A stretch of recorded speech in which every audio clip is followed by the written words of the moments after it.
Gives us the option for definitions and things. Don't know if it makes a difference or not, but here we are. It's episode 215. I think THP and Snakes and Stogies are now both at 215, if I'm not mistaken. Yeah, because you never want to record THP. Oh. Oh. Whoa. Yeah, I said it. I mean, we were going to do this last week, but Jake was like, oh, I got to do Flippin' Tim with Sky. Because unlike you, we stay on a schedule. So, look, I'm a free bird. Yeah, I can tell. You know, go with the flow, see what happens. Doesn't matter. But no, it's all good. Man. 215, brought to you by blackboxcages.com. Check them out. Facebook, Instagram, use the code THN24 at checkout, and you will get 10% off your order. Save even more on shipping, and just choose the pickup option, and then drive on over to North Georgia, up, down, east, west, whichever direction you might be in relation to them, and pick it up. I think it makes a pretty big difference. Jake and I make that drive. It's granted, it's like not even 5 hours, right? No, it's like 4. It's like 4 to 4.5 for us. Yeah, it's not. So. It's not bad. For some reason, though, that drive, like compared to the Daytona drive, which is like just at 4 hours, that one up to Atlanta always feels longer than the Daytona drive for some reason. Yeah, for me, like it's weird.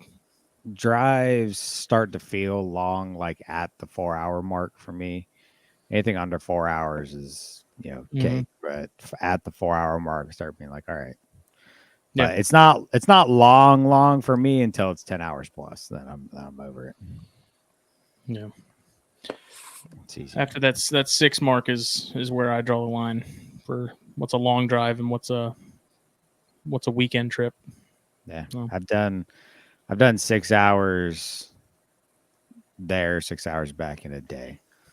So yeah, well, there was like 1 or 2 years where we went to Black Box in a day, like there and back. And I remember we've done that more often than we haven't. I think it was like, just kind of got the point. It's like, let's just stay overnight. What are we doing? Thing is, like, I'm cheap.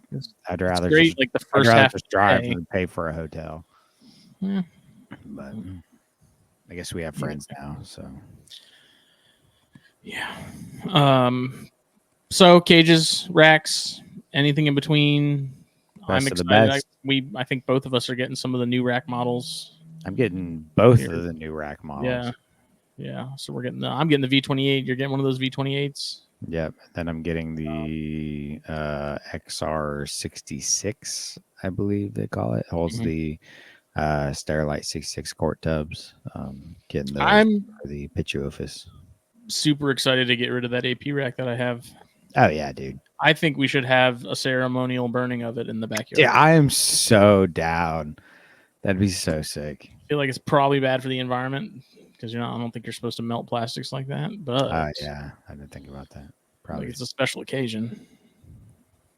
We could just like destroy it with bats, like an Office Space or something. Yeah, just go to town on I don't know. I'm sure I'll post it on Facebook, and if somebody wants to take on that pain, then by all means, it's their curse now, not mine. So I still have I don't use them, but I still have all my other racks of brands we won't name. There's god awful feet on the boxes that always snag the lip where the tape is. Yeah, I didn't have that bad. I never got an AP rack. Can't close a rack. Can't close it with one hand. You got to like grab both ends, lift it up a little bit, and then be able to push it and seat it all the way. Then you don't have that problem with Black Box. Yeah. No, not at all. And I'll be getting rid of that last like homemade rack that I have. Oh, that's right. Which I was like, hey, Dad, you want this back? And he's like, no. Okay. So I don't know what I'll do. I'll either give that away or sell it for super cheap or end up just maybe we can actually burn that one because it is all wood. So yeah, that might be fun. Yeah. And we can take pictures and film a video, and then that can be a Black Box commercial. Burn your old racks, replace them. It's 2024. Get with the times. That V28 rack, dude, that's gonna be a game changer for me, dude. Because I was doing measurements and It's like the perfect size. it doesn't take up a lot of space, but it holds 20 Right. tubs. If anybody's looking, it's they call it says 10. That's because it's 10 high, but it's 2 side by side, so it holds 20 tubs and it's one system. It's not that big, and Yeah, I was surprised at the oh height of man, it because I was expecting it to be, as tall as some of the other stuff that I have in the room. That's damn near at the ceiling, and it's not. I think it's only like 4.5 foot tall. Yeah, it's interesting. I don't know. Really looking forward to that. That's gonna get rid of a big system. It takes up way too much space in here, and still have a boatload of tubs to put stuff in. So I am very, very excited. Then the Pituophis get upgrades, which opens up all my V70s.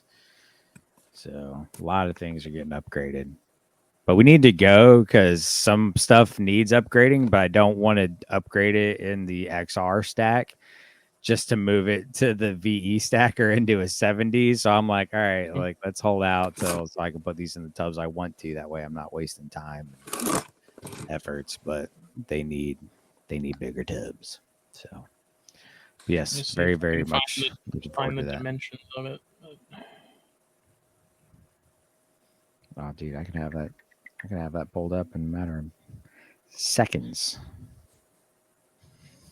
Regardless, I expected to be a lot taller, and then Jake told me the height of it, and I was kind of surprised because it's not that tall. So, which is nice. So check them out, and then Steve Snake's Venom Hot Sauce. Give Steve a follow. He just took in at least one Tegu, a Cuvier's Dwarf Cayman, I think a couple boas, I think a berm. He just recently over the weekend got like 13 animals that I guess were surrendered or he took from someone getting rid of them or something. But that dwarf cayman was looking real good. Yeah, I told him I was like, ship it, dude. Like, box. I'll keep it in my bathtub. Right, Florida way. it's a perfect way. That's right. If you get the hot sauce, you are helping Steve with all of his education. He does a lot of public outreach, relocations, rehabilitations, rescues, as I was just saying. He takes in on a regular basis a lot of pets that people just either can't take care of anymore or don't want to take care of anymore. Steve takes them in, finds new homes, gets them on the up and up if maybe they're in sort of a rough spot. And if you're getting this hot sauce, you are helping him do that directly. And he's also a first responder. So help your boy out. Those hot sauces are good. Collect the whole set. SteveSnakestory.com. And then FullVaseApparel.com. Hoodie season is going to be here before we know it. That's my project right now for the weekend at some point, is to get hoodie options up on the website. And then I'll probably end up running a sale or something too, just to sort of get the word out. I got a bunch of patches that I've made that I just got to put on hats, so I'll be updating the inventory on those. And then you also use the code THN at checkout, and you get 15% off your order, the exclusive promo code for THN listeners and viewers like you.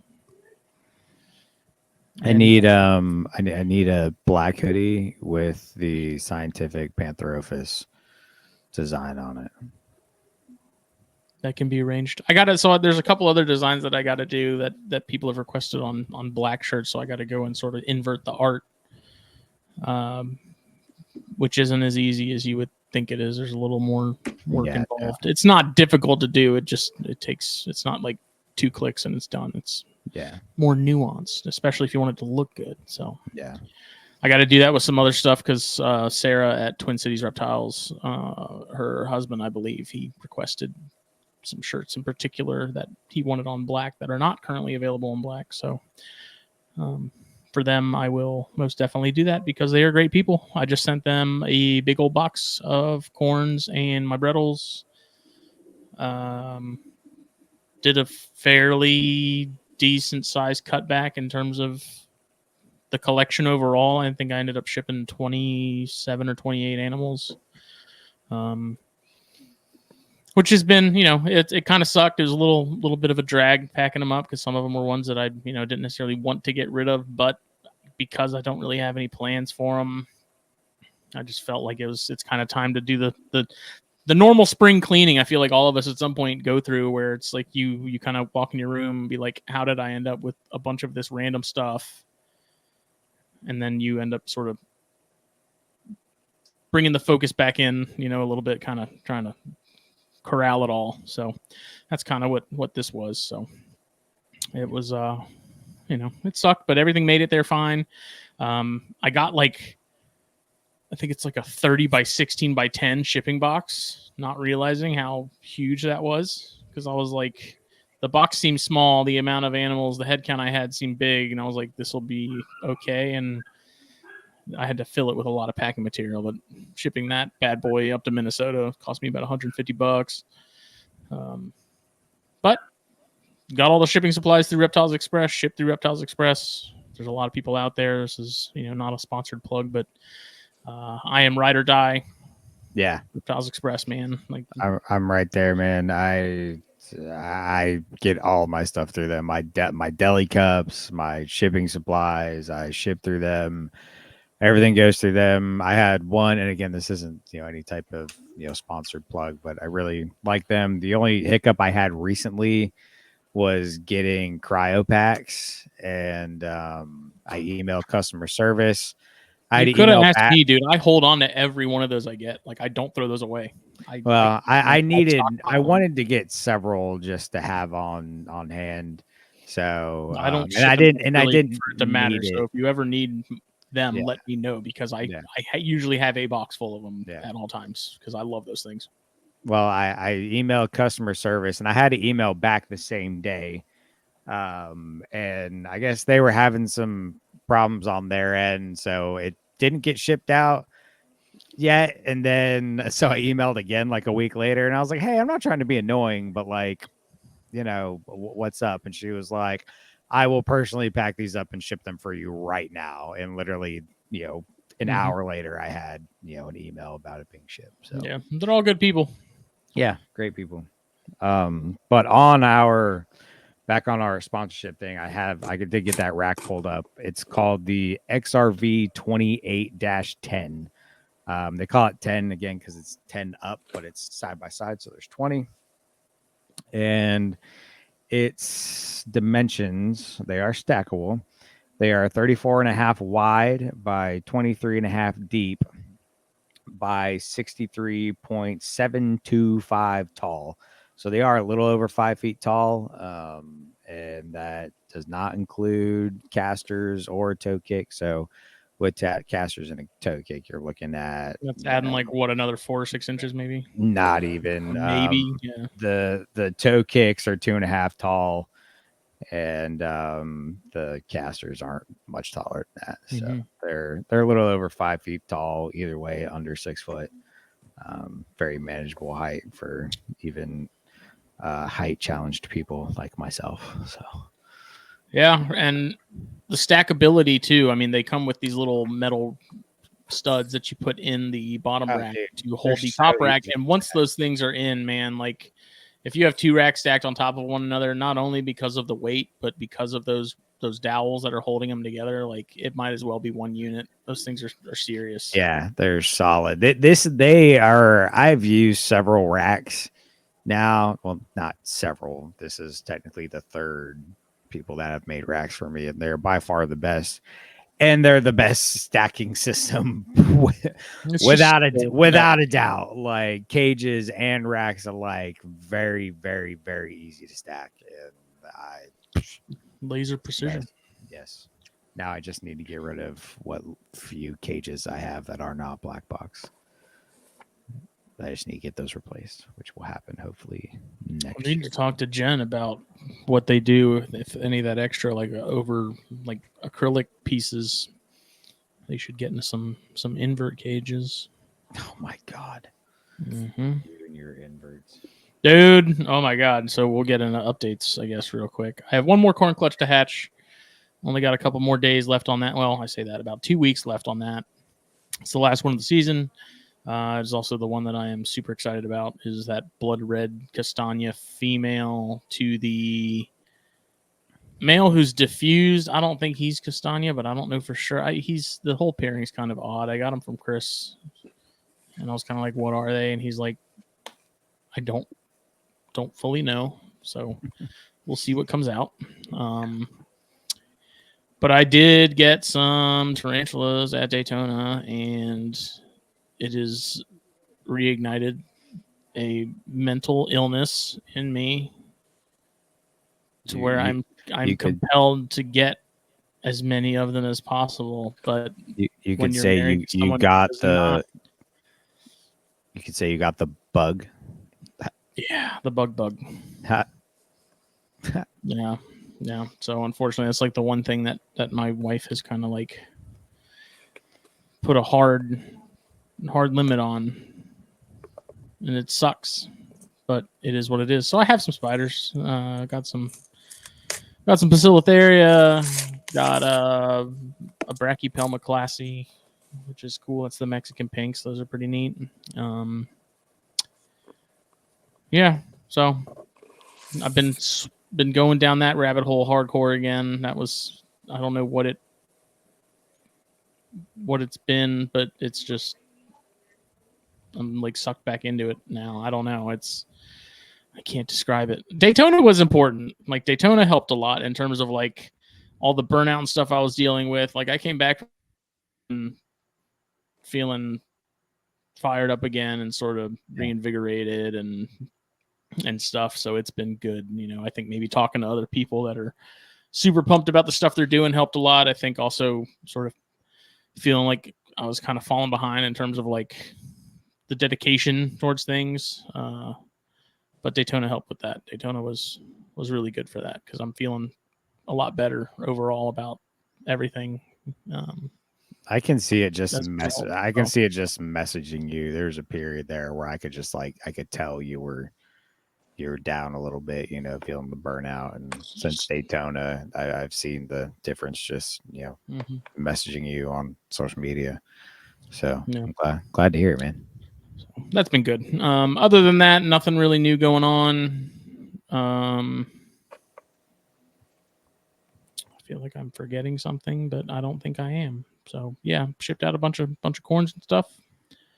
So I have freed up a good bit of space, which is kind of good because I can rearrange some of the stuff that's in the bigger grow out tubs into the the racks and stuff now, and kind of do the shuffle, the musical chairs of sorts. The snake room shuffle, baby. That's right. So that's the other thing I get to do this weekend. So nice. It'll be nice.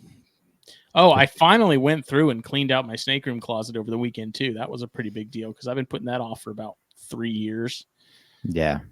I just had this. I had the giant box that all the shipping stuff from Reptiles Express came in. I was like, oh, perfect. I'll use this as soon as I fill this up with stuff from the snake room that needs to go to the dump. Like, that's what I did. Hauled it off to work, threw it in the dumpster. I can actually see the back wall of the snake room closet now. I'm actually kind of lucky. I don't have as easy access to my closet anymore. In term, my snake room's a little messier all the time now.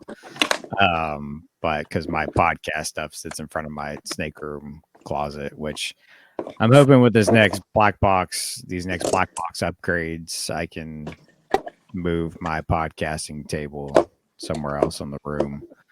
That way I have the access to my closet. But yeah, I've been there. Yeah. That's all I have as far as updates go. So what's new over yonder? Down to possibly my last clutch hatching. So I kind of screwed up. I did get double clutches from my Santa Rosa gray rats and my Apalachicola gray rats. And I did not know they were gravid. Fun fact. Hit it very, very well. And I found their clutches late. The Santa Rosa double, I think I found it soon enough. They dried a little bit, but I think they'll go. So those are still yet to hatch. And then the Apalachicolas were, they were just dry. It was bad. I felt like an Yeah. asshole. I I had a corn but do that this year, man, where I didn't know she was even going to double clutch, and I found some very, they look like slugs. They didn't look good, but I was like, couldn't even tell that she was gravid again. But. Yeah, and I tried to make them not double clutch this year, like purposefully. And now it's like, I neglected them as much as I physically could, to make them not double clutch. And I'm not saying neglect them like they were on their deathbed. I'm saying like I gave them extra time of not eating, gave them small You meals. start them back slow and ramp them up slow. Right. So I did that, and they still doubled. So I think now, honestly, if they're going to do it anyways, I'm just going to feed them for it to make sure they're healthier. Because the reason I noticed is because I saw my Santa Rosa girl, and I was like, "You look horrible. Like, why do you look so bad?" And I was like, "Oh no, oh no!" And sure enough, I went in her lay box, and there they were. And then that made me be like, "Did the Apalachicola girl do the same thing?" And she looked fine. And then I looked in hers, and sure enough, there was some dried up eggs. But yeah, other than that, last clutch is almost completely done hatching. Seminole County yellow rats. I set up most of the babies today. There's another baby out in the egg box right now, another one poking its head out, and another egg that hasn't pipped. I don't know if it will. So that's cool. And dude, those are some really weird yellow rats, man. They all hatched out just kind of odd, and kind of what I was shooting for with the pairing. This was a joint pairing between me and Chris Montross. I got his original male put back to one of his productions that I have, and produced some really, really neat looking babies. They're just all wacky patterns and really light and spread out. Yeah, very bizarre. This last one's like, they keep getting weirder. Like this last one that's in there now has like a neck stripe. And I don't mean like a black stripe down it. I mean, the saddles aren't connected on the neck, and it makes like this dorsal stripe. And it's just odd for a baby because normally they have full saddles.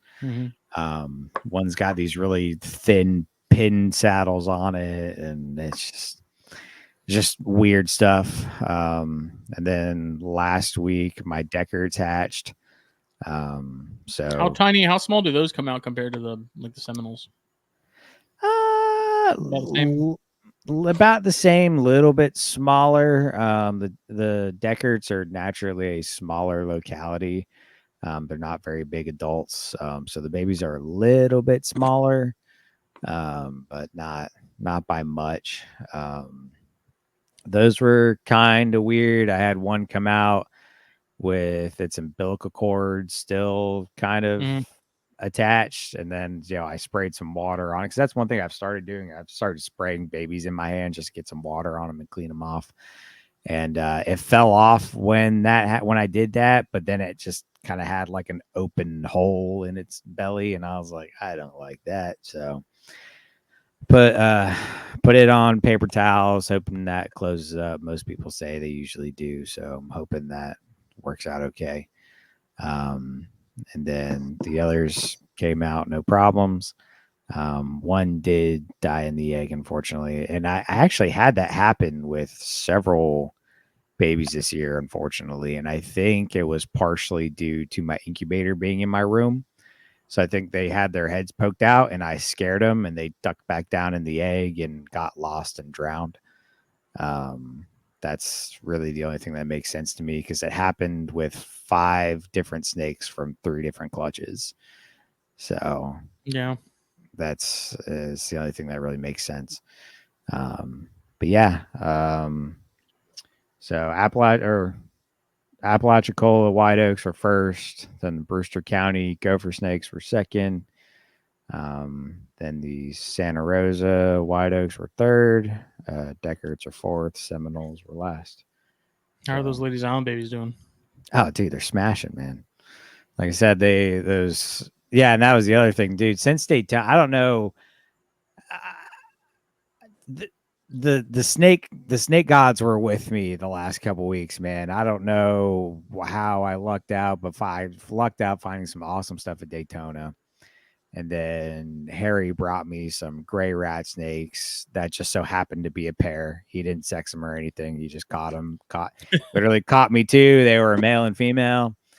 And then you showed up right after Daytona with fresh baby Ladies Islands, and they just so happened to be a pair. Fresh. Fresh, dude. Dude, you say 3 weeks. That was their first shed, dude. I don't think I wouldn't be surprised at all. I don't think those things had even eaten yet, because they were my Berkeley counties that I just got. I got those out of the egg, not having eaten yet, and they only had 3 meals down. And the Ladies Islands you brought me were smaller than those. Okay. Yeah, I mean, so it's possible. I think those are fresh out of the egg. And those ate pinkies the day you brought them to me, and they just ate again the other day. Frozen thawed off tongs. So everything's rocking and rolling, man. The Berkeley counties are doing great. Those are doing great. All the Daytona stuff's doing great. Added more localities from Daytona. I'm up to 15 different localities of yellow rat snakes now. Got new black locality, new grays from Harry. Dipped my toe into Lampropeltis. Got emeries and thorn scrubs back. And yeah, man, it's been good. It's been fun. A lot of new stuff happening, and it's all exciting. It's all locality, and it makes me very happy. I also have Clark Eye now, which is really cool. Those things are dope. Dude, they're savages, man. Like, they saw a pinky in 0.2 seconds. They were grabbing that sucker right off the tongs. They're ravenous, man. So those are really cool. They're doing great. Yeah, I mean, it's all good, man. All good changes. One of the baby water snakes I produced that I kept, the only one I kept, is eating pinky chunks off of tongs, So we're doing great. A lot of fun stuff going on. Really excited. Awesome. So, yeah. Well, this week we are joined by Emilio Hernandez of Nightfall Exotics. How's it going, everybody?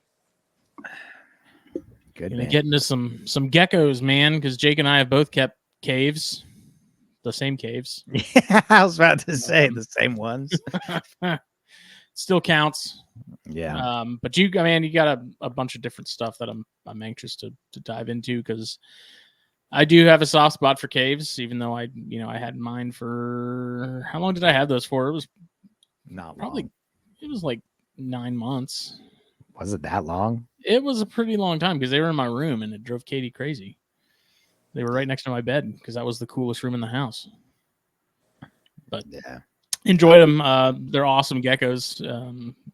I just have this weird love-hate relationship with feeder insects, and tarantulas and inverts being sort of the exception, because those you don't have to feed them nearly as regularly as you would stuff with legs, 4 legs.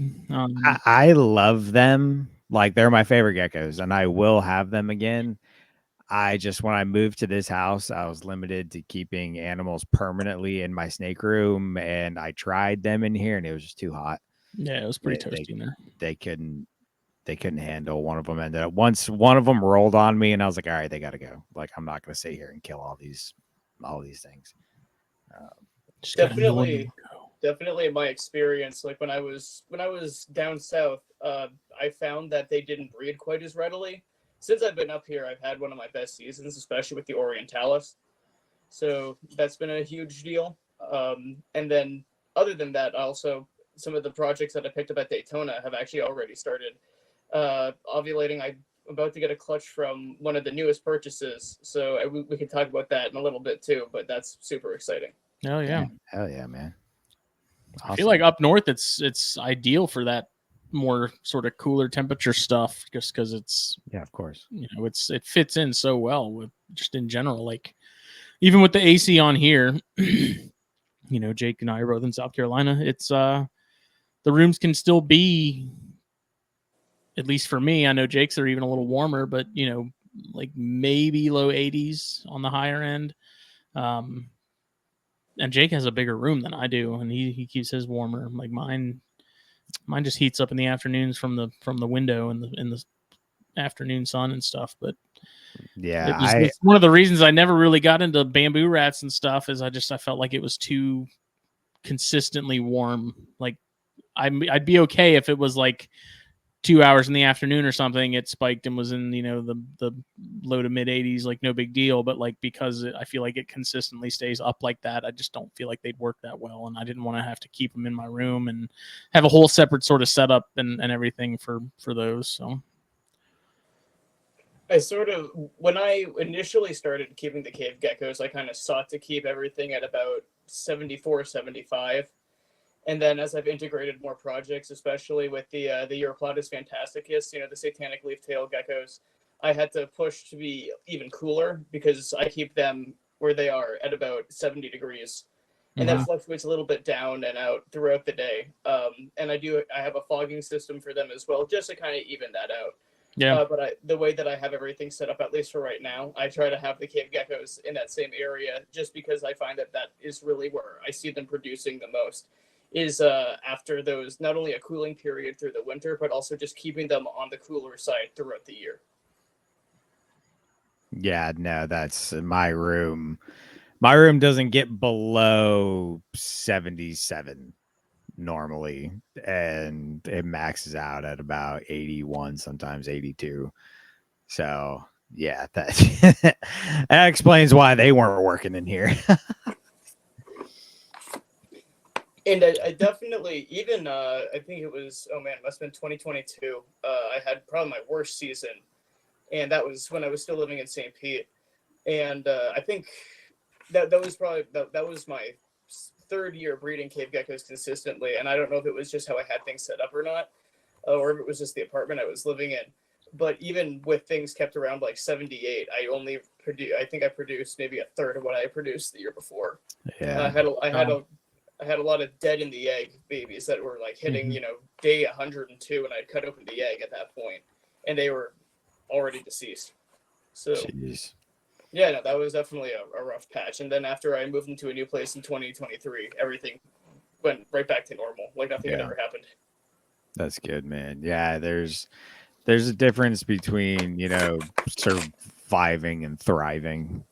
Like I could tell, like in the old space that I had the caves in, they were doing great. They're in the more 75 max, but they were dropping into the low 70s at night, and they were doing fantastic. They were going like crazy. And as soon as I moved here and put them in the snake room, they started dropping weight, and they weren't eating as much. And I was like, man, yeah, this is bad. So there's difference. Like I said, there's difference between surviving and thriving, and you got to make sure you're giving these things, the proper parameters to thrive. But, Absolutely, yeah. Yeah, man. But give us your rundown. What is Nighfall Exotics, how it came to be. Give us your backstory, as long or as short as you want to make it. How'd you get into all this? So when I just growing up, I was obsessed with I grew up in Eastern Massachusetts. I was super into turtles, as well as frogs, toads, pretty much everything that I could catch at the local ponds when I was growing up. And then as I got older and started watching a lot of nature documentaries, I watched a lot of Steve Irwin when I was really little, and that was definitely one of the things that really got me into reptiles specifically. I started to really want to keep lizards, and so my first reptile was a leopard gecko, and then from there everything just kind of escalated. And so when I went to college, I went to Eckerd College in St. Petersburg, Florida. I was able to meet a lot of like-minded people who also wanted to keep reptiles. I actually listened to this podcast when I was in high school through college as well, and so that was something that also kind of fed the obsession. And then once I started, apologize. Oh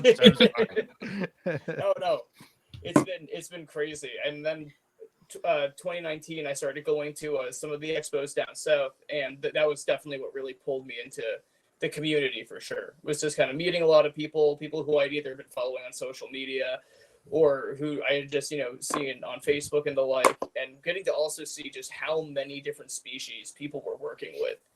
And so at that time, my freshman year at Eckerd, I just had so at Eckerd, you were allowed to have animals on campus, and there's actually quite a few people who are bigger and smaller keepers right now who graduated from Eckerd, who kind of look back at it as like them being allowed to have their reptiles on campus really fed into the whole obsession. Yeah. And so starting out, I just had I ended up having some cave geckos and crested geckos on campus, and then when I moved off campus after graduation, I was able to really focus even more on the cave geckos. But starting off, I had my Hynenensis and Bewongs. That was where everything started. And then thanks to just the amassing number of people who I was able to meet through shows and through Facebook and through other social media, I was able to start getting into some of the rarer species. Very cool, man. So what was go ahead. The what made you sort of gravitate more towards the temperate, like the cave geckos in particular, and some of the other species that you're keeping now that we'll get into, but like you had, getting into leopard geckos initially, like what then sort of edged you more towards caves and sort of the Asiatic cooler stuff? Cooler temperature wise, not cooler like hip wise. I mean, they are cooler, but you know what I mean. So growing up, I had the privilege of visiting my dad's family in El Salvador. And so cool. I had we would go visit his mom there, and we would sometimes go into the rainforest over there. So I was able to, at a very young age, kind of get integrated with a lot of different wildlife that, we don't just see in the U.S. And so in that time period, I actually saw the banded geckos, the Central American banded geckos. Oh, yeah. And Is so it the Mitratus? Yeah, the Mitriatus, yeah, and that definitely like sparked an interest. And then years later, I had all these different books, and I remember seeing a Chinese cave gecko for the first time, and it was like in the moment like a more hardcore looking leopard gecko, but then they live a lot more similarly to that of the Central American bandits, so that really pulled me in. Yeah, they are like the goth Coleonyx. No, exactly. They're so much more metal, dude. They look like freaking. They look like metal Pokemon, dude. It's one of those groups that just the pictures don't do them justice. Awesome. Like they look cool and all, but it's like until you see those eyes like in your hand, it's just metal as fuck. It's like, dude, that's cool as hell. Oh, absolutely. Come on. My favorite is honestly the hatchling Hynenensis, especially because that's like the classic Chinese cave gecko when they hatch out. And they're just like pure black with the white or yellow stripes, and then those fiery red eyes right at the egg. Like the fact that they have almost look like they're glaring at you right at the egg. It's pretty hard. It's pretty hardcore. Yeah, dude, they're freaking sweet, man. Chris Painshab sent me mine, and I was basically just like, dude, tell me when to send you money, dude, and how much, and like I want them, and I loved those things so much, dude, and it's so funny because like. They hide a lot. At least mine did. Mine hid, all the time. If I wanted to see mine, I had to go. Yeah, to take them out. They weren't just out and about, I remember one day, like, I hadn't seen them for a while, but all the mealworms kept disappearing and stuff. And I was like, well, I guess they're, I was like, let me check on this thing, dude. And I opened the little hide, and they had doubled in size. I was like, holy shit! Like these things grew so fast, like. It was crazy, man. Just the coolest little geckos, dude. Like I really, really want to get back into some of those. They're the only geckos I really have any true desire to keep. I don't have the means to do so right now, but it'll happen. I've got my short list, but I don't know if it'll ever happen. We'll see. They definitely fit in really well with a lot of people. Like I know a lot of people that are working with, like you had mentioned earlier, some of the cool air colubrids. So they kind of fit right in with all of the bamboo rat snake projects, for example, just in terms of like people keep them in the same corner. I've even seen people do like similar biotopes with the two species, which would eventually be something I would love to do, especially for the luai, the really large Vietnamese cave geckos. But I definitely think that my biggest project as of yet I don't remember if you saw it or not, but at Daytona, I picked up a pair of Goniorosaurus Kuriawai. Those are the Kuriawa cave geckos. I think you And- did. Yeah, you did show me those. I think. Yeah, I think Yeah. I remember. Yeah. Dang. So when you say the big cave geckos, I remember the locality you just said. But how big are we talking? I am happy to give a show if you want. I mean, Absolutely. I'm not gonna say no. All right, one moment. Yeah, no problem. Oh yeah, I love a good show and tell. By the way, if you see me messing with my shirt or doing my shoulders Is it all warm in weird, there? no, I'm itching my back without actually scratching it. I'm Jake got- severely sunburnt. If Yeah. anybody's curious, You got radiation sickness from the nuclear star in the sky. yeah. All right, so Holy This- smokes! Wow. this is a female Goniosaurus luai. This is a 4-year-old female.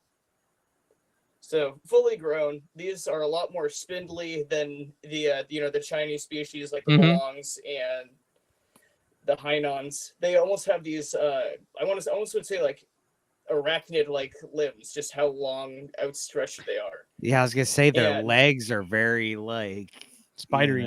Yeah.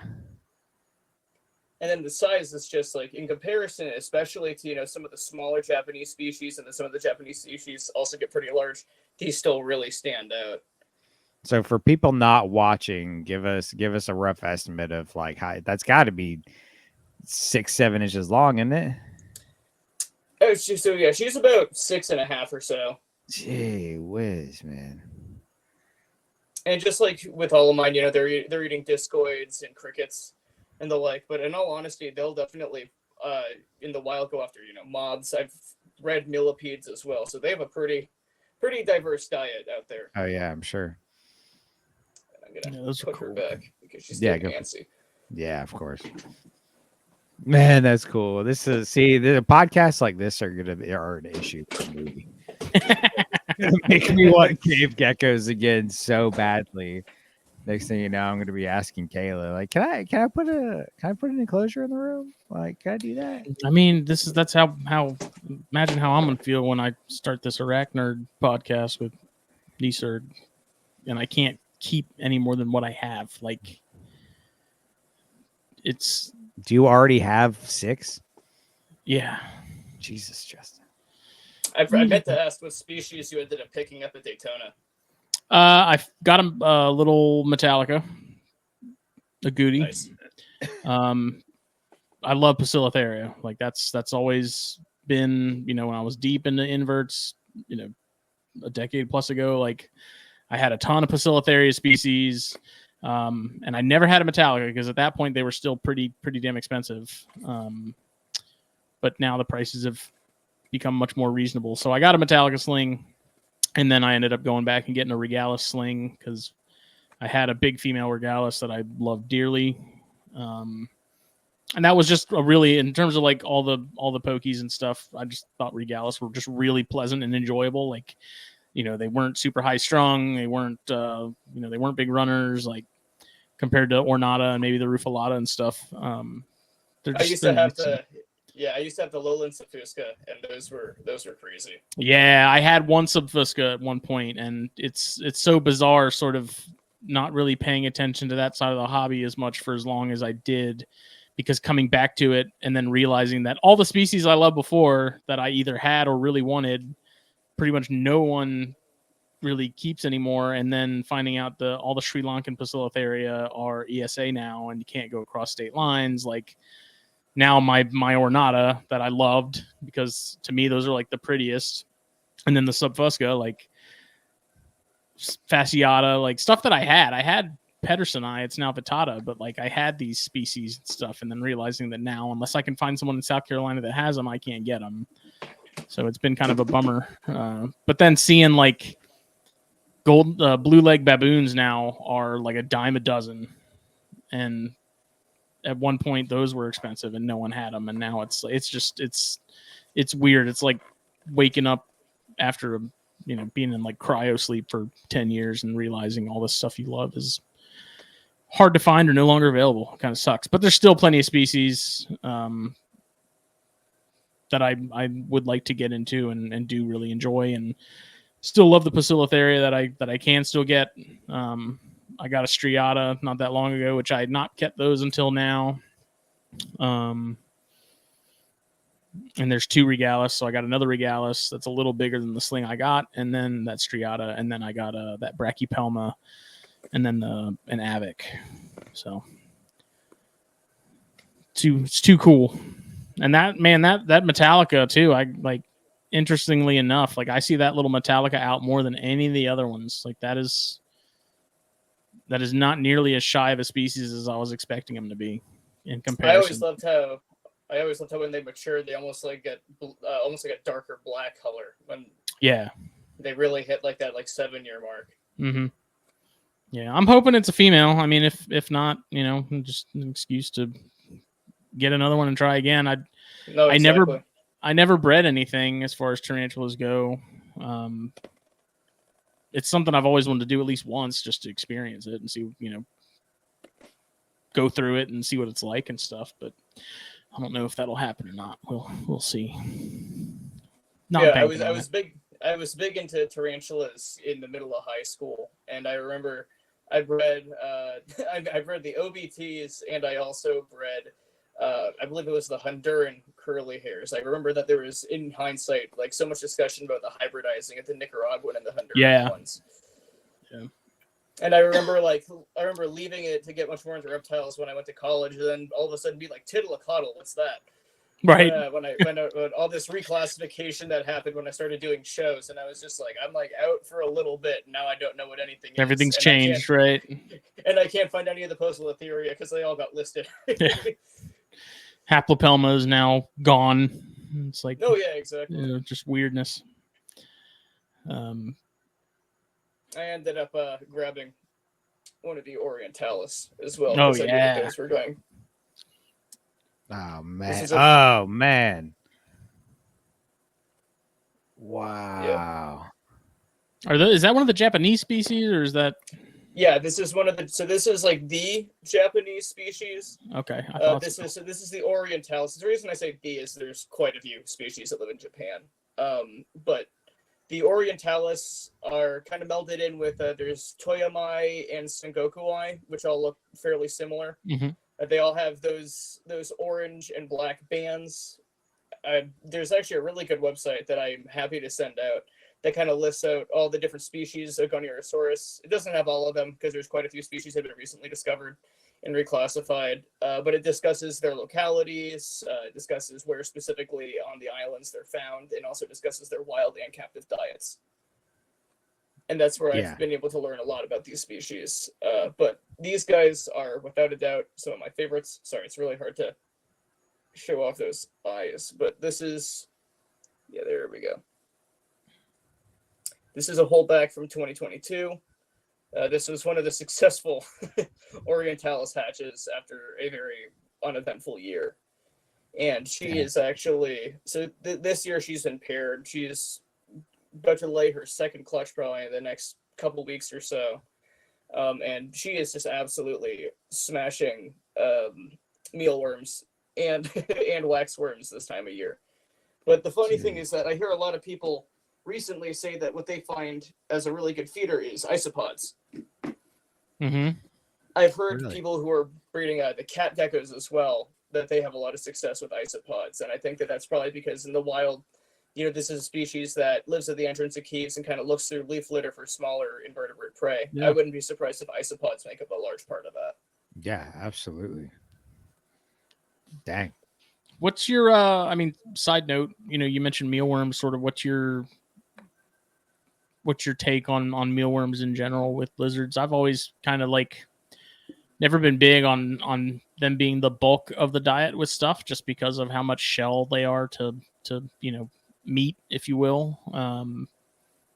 What's been your experience, at least with the caves and stuff, with feeding mealworms, and are you mixing it up with other stuff? You mentioned waxworms. Are they pretty equal opportunity with a lot of that? So I really try to diversify my diets, especially just, with all the different eublepharid that I'm working with, my leopard geckos, I switch between hornworms, waxworms, superworms for my larger adults. And then, of course, mealworms I kind of cycle throughout every week. Sometimes it depends a little bit on, what I have more of. But at the same time, I never do, just mealworms or just crickets. A large part of that being that, it's good to have them kind of, hunting in a variety of ways. You don't want them to just be going straight to a dish all the time. But also, like you said, the way that mealworms are broken down, especially if an animal you're trying to get it back on its feet or if it's in quarantine, sometimes, only mealworms can do more harm than good. Yeah. So my priority has mainly been to just, see what the animals go after. I find that, over here, dubia, but discoids as well as crickets tend to get the best reaction. It keeps the animals fattened up, but also kind of keeps, that hunting pretty consistent in them. And then mealworms are just more like for my ones that are more picky, I find that they'll still eat them consistently. So when I try to move in other feeders in there, mealworms are a good just staple in the meantime. Yeah, that makes sense. So before we get into a lot of the specifics with what you do and how you do it, give us a rundown. Obviously, you keep a lot of very cool cave geckos, but what other species are you working with? Do you keep any snakes, anything like that? Give us a rundown of your collection.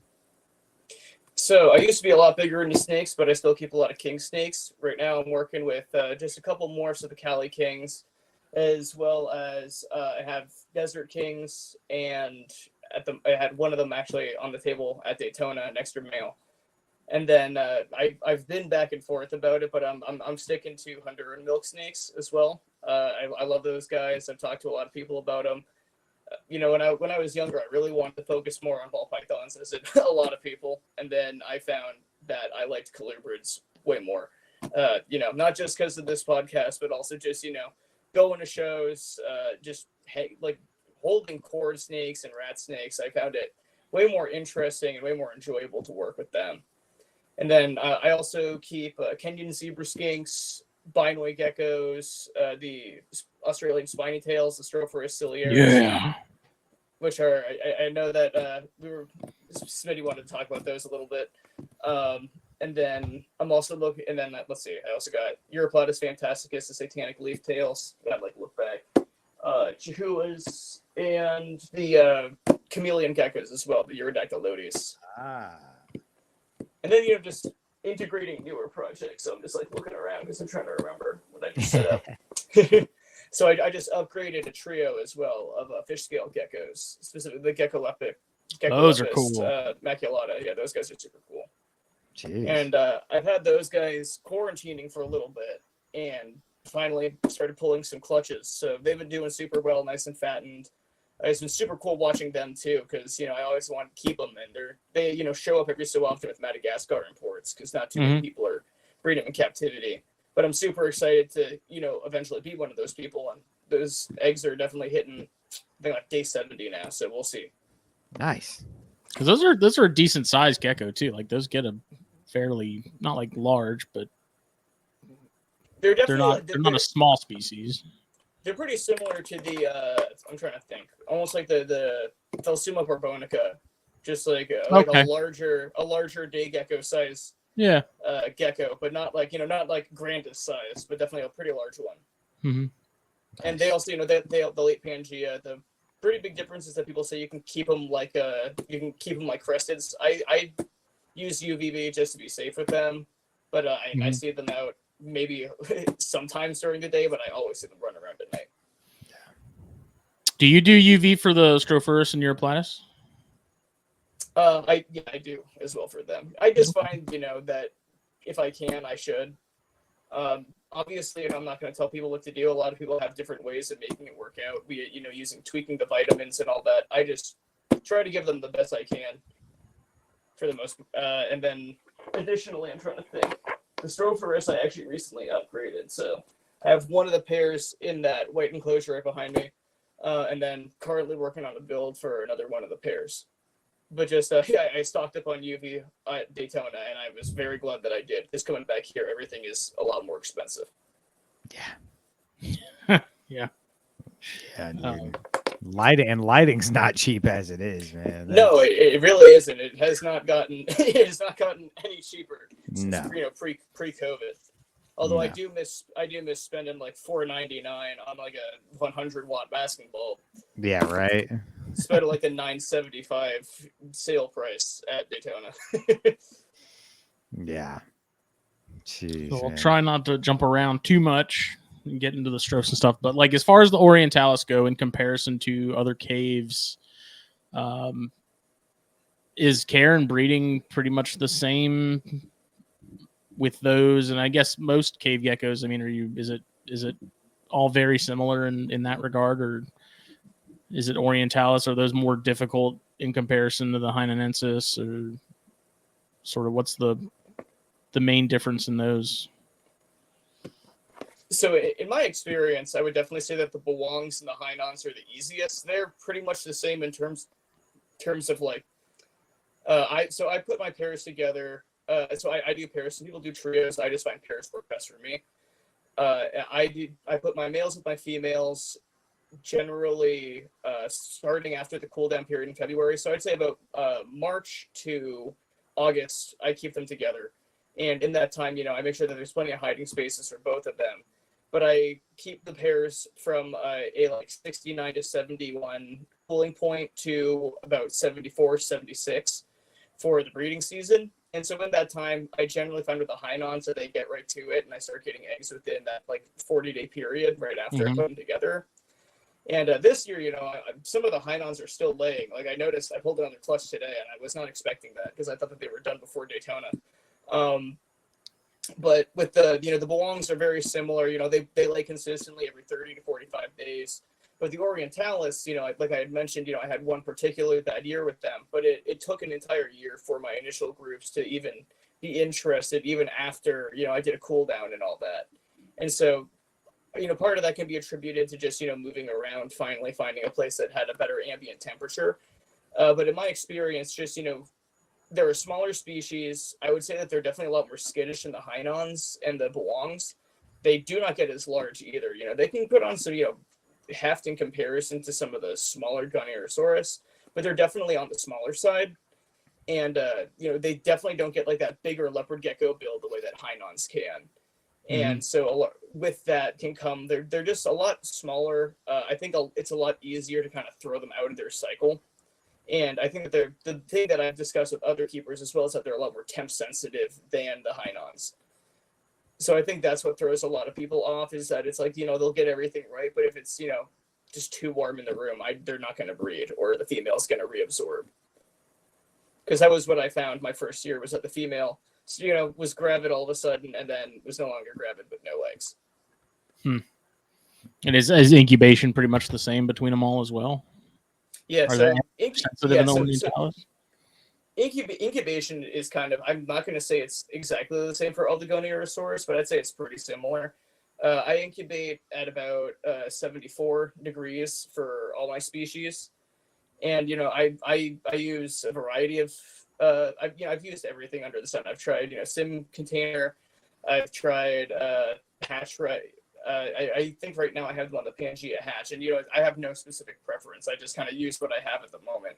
Yeah. But I will say that Pangea hatch has been most successful for my Orientalis. Everything else really seems to work for the Hainans. I just had Orientalis eggs mold over on perlite, so that was when I decided to just move right to the Pangea hatch, and that's where I've had my most success. Is Pangea hatch similar to Hatchright? They're very similar. Okay. I'm not going to say it's the same, just in case I'm totally wrong. That's why I meant similar, like something kind of like a plug and play type of scenario. Exactly. Yeah. So that medium just seems to work really well for their eggs, where they're not hard shelled the way that Phelsuma or Tokay eggs are, but at the same time, they're not super soft. Yeah, that's that aquatic plant soil stuff that I use, Jake. Oh, the Pangea hatch. Okay. I love that stuff. Yeah, I use Hatchright for all my snakes, and I love it. Yeah, it's perfect for snakes too. That was what I ended up using it for initially. Then I was like, well, I'll try it for the geckos, and then, fingers crossed. This has been a very consistent year. I think we've had I want to say it's like been a 95% success rate for all the hatches this year, which has been super nice. Just, especially with the move and all that, I wasn't sure how those eggs were going to fare. And only one of them, of the 20 eggs that I had brought from Florida earlier this year, only one of them ended up not hatching. So that was super nice. Damn, hell yeah, man. When yeah. When you're putting pairs together, are you leaving that male in long term, or is it one of those things where once you see them lock, you'll separate them? So in my experience, like I mentioned, I keep a lot of hides in there. I monitor, for the most part, I keep them together just because I want to keep the female. I want to make sure that both of them are, acting normally. I find it a little bit easier for feedings as well. But if I see any sign of either the male or the female either seeming, overworked or seem like they're, having some calcium issues, especially the female's got a calcium crash, I'll immediately split them apart, monitor, see how they're doing. But in my experience, I've honestly never had any issues. And how are you handling as far as the calcium? Because when I was doing cresteds, and I mean, granted, it's kind of apples to oranges. That was always like the big thing was like, got to make sure your female's calcium reserves are good, and you got to get them to open their mouth and look at the the sacs and stuff. And it was always like I never really worried about it that much.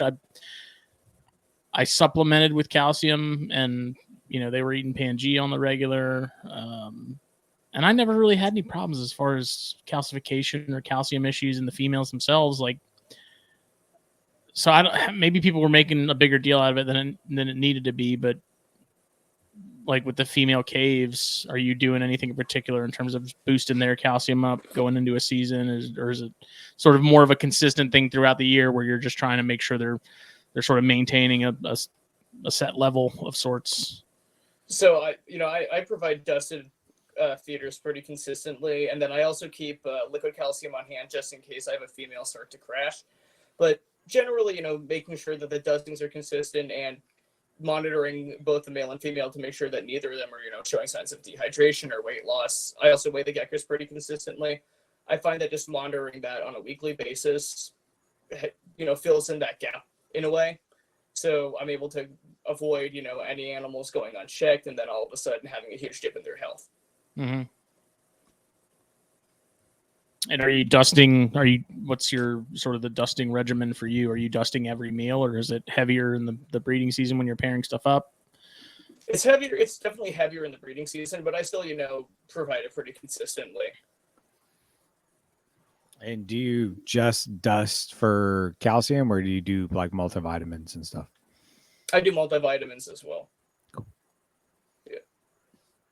Because I hear a lot of people sometimes, especially people who don't know that there is there are more bases to cover than just calcium. You hear about that, and then all of a sudden it's just like, oh, you might want to focus on. It's like calcium isn't the only reason why your animal might be declining, and the second that you realize that, it can be life or death for an animal, but it's also just kind of like a bit of a no-brainer. Yeah, but calcium's not the only thing you want to give your animals.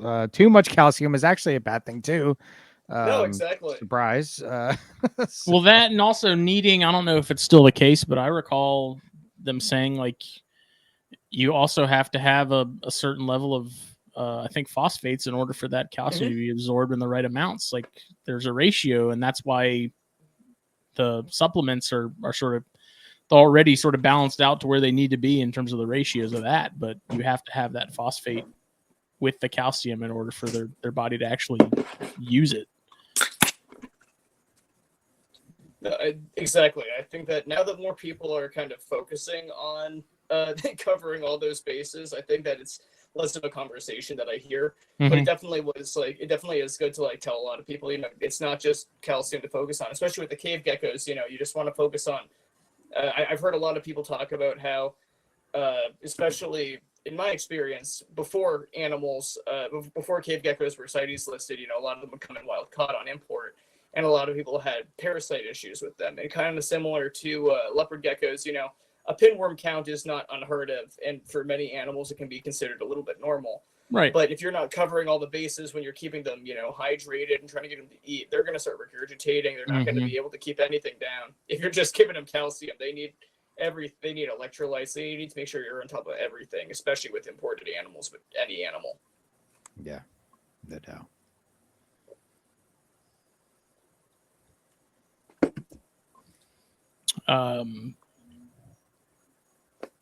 What I don't know. When I was doing dart frogs, vitamin A is something that you really don't want to not offer on a regular basis too. But I can't think of any supplements with lizards in particular that don't get recommended. The multivitamins seem to cover it pretty well. No, I would definitely say so. Mm-hmm.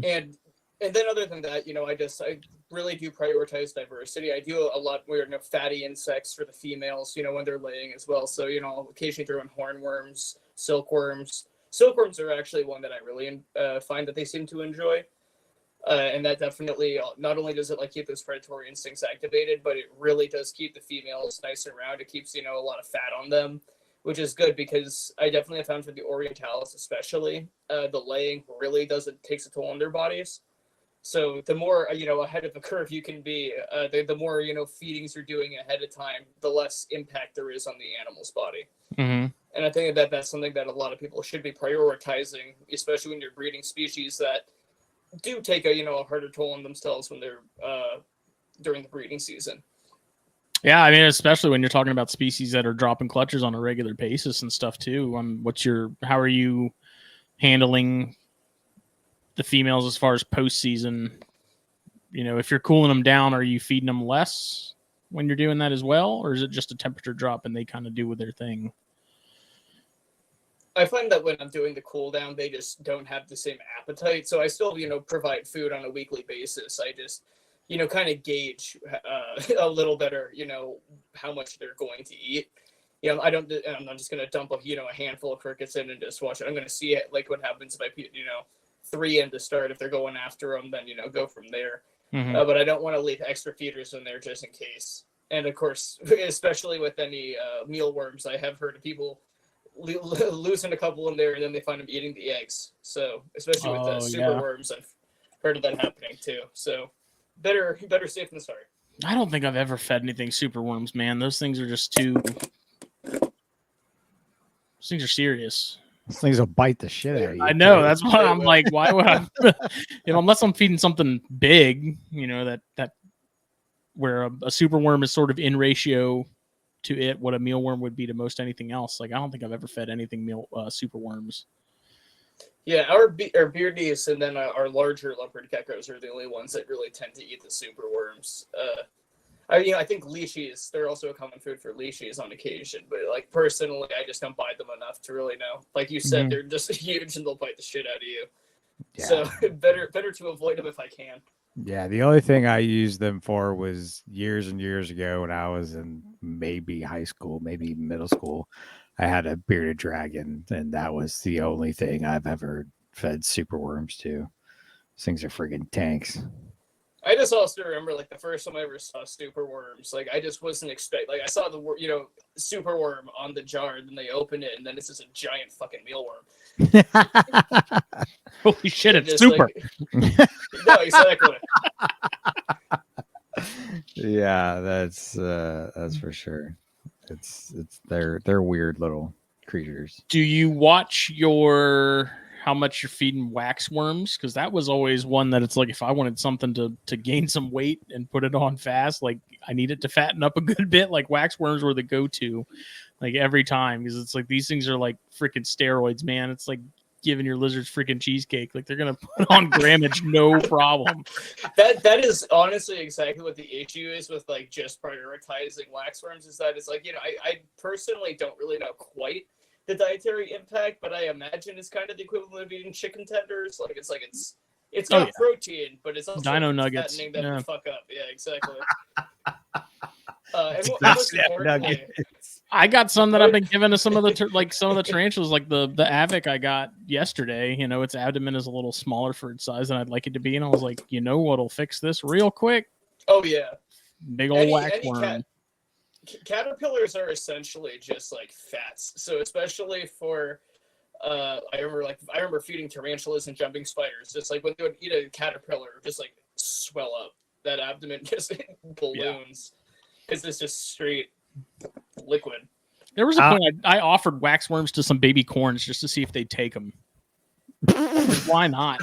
Why not? I was like, it's the right size. It moves. I mean, it moves a good bit. I wonder how well that would work with like garter snakes. It didn't work That's a with good corns. question. They didn't touch them.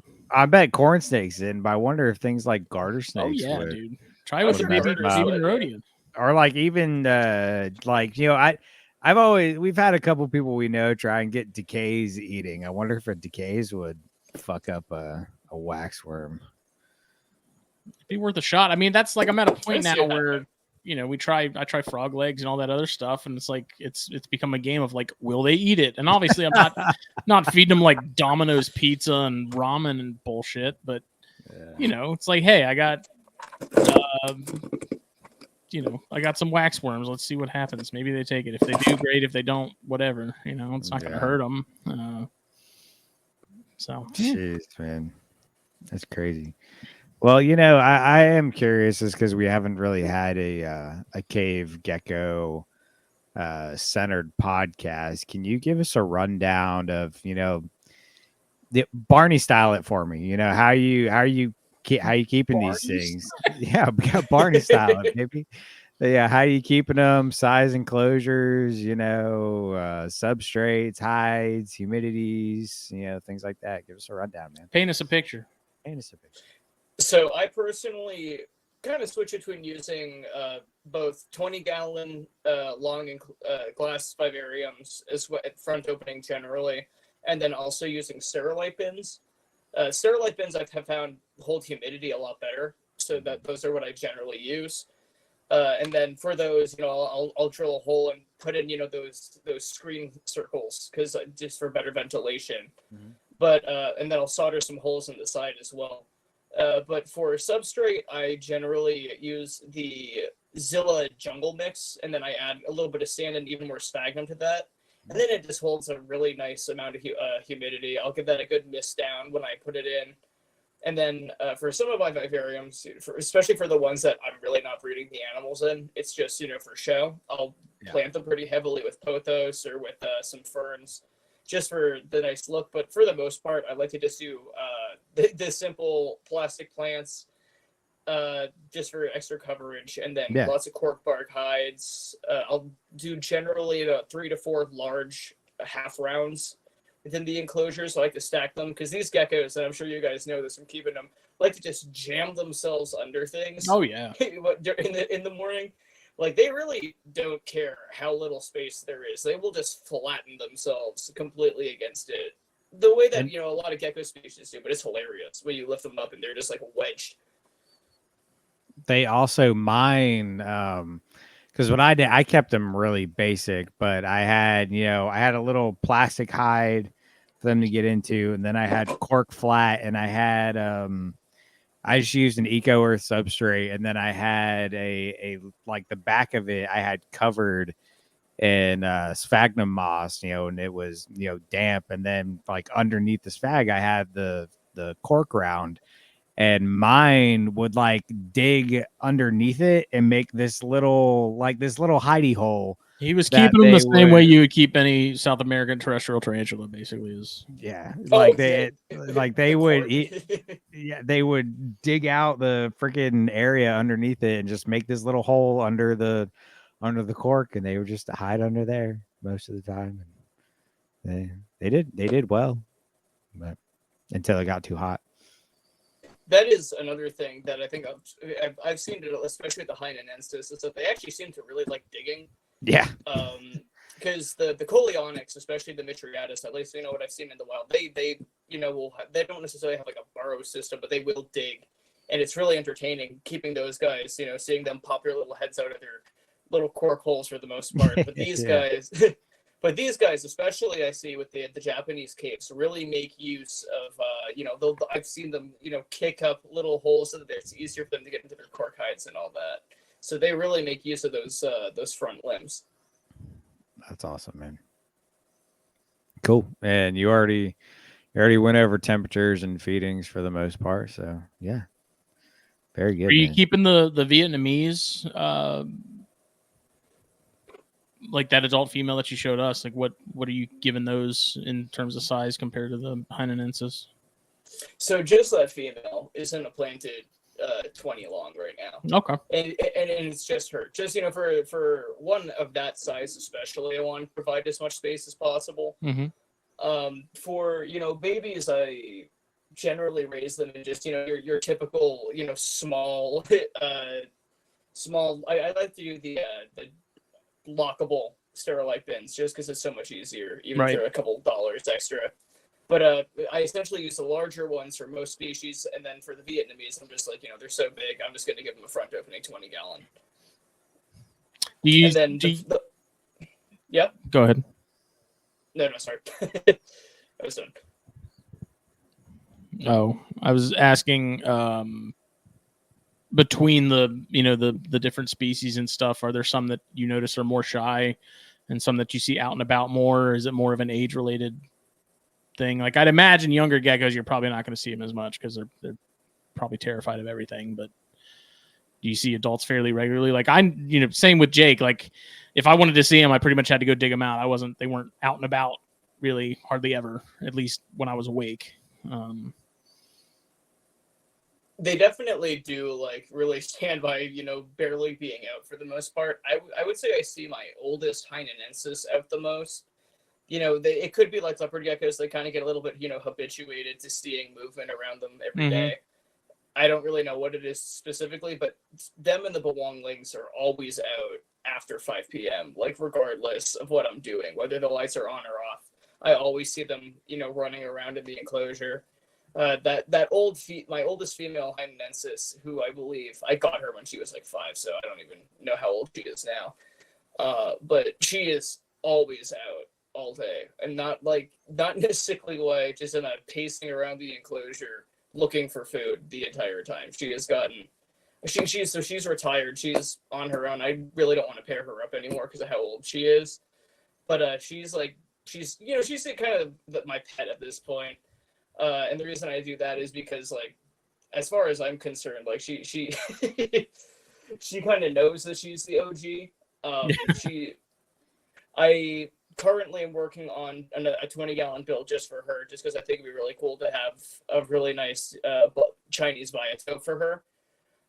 But the thing is that she is currently gravid, and she hasn't been bred for about a year and a half. So we'll see whether or not those are viable. But I noticed that the other day when I took her out. So I'm just very curious to see what comes of that, because she was one of the ones that produces some really nice high orange babies. So that would be nice, because I haven't produced them in a while.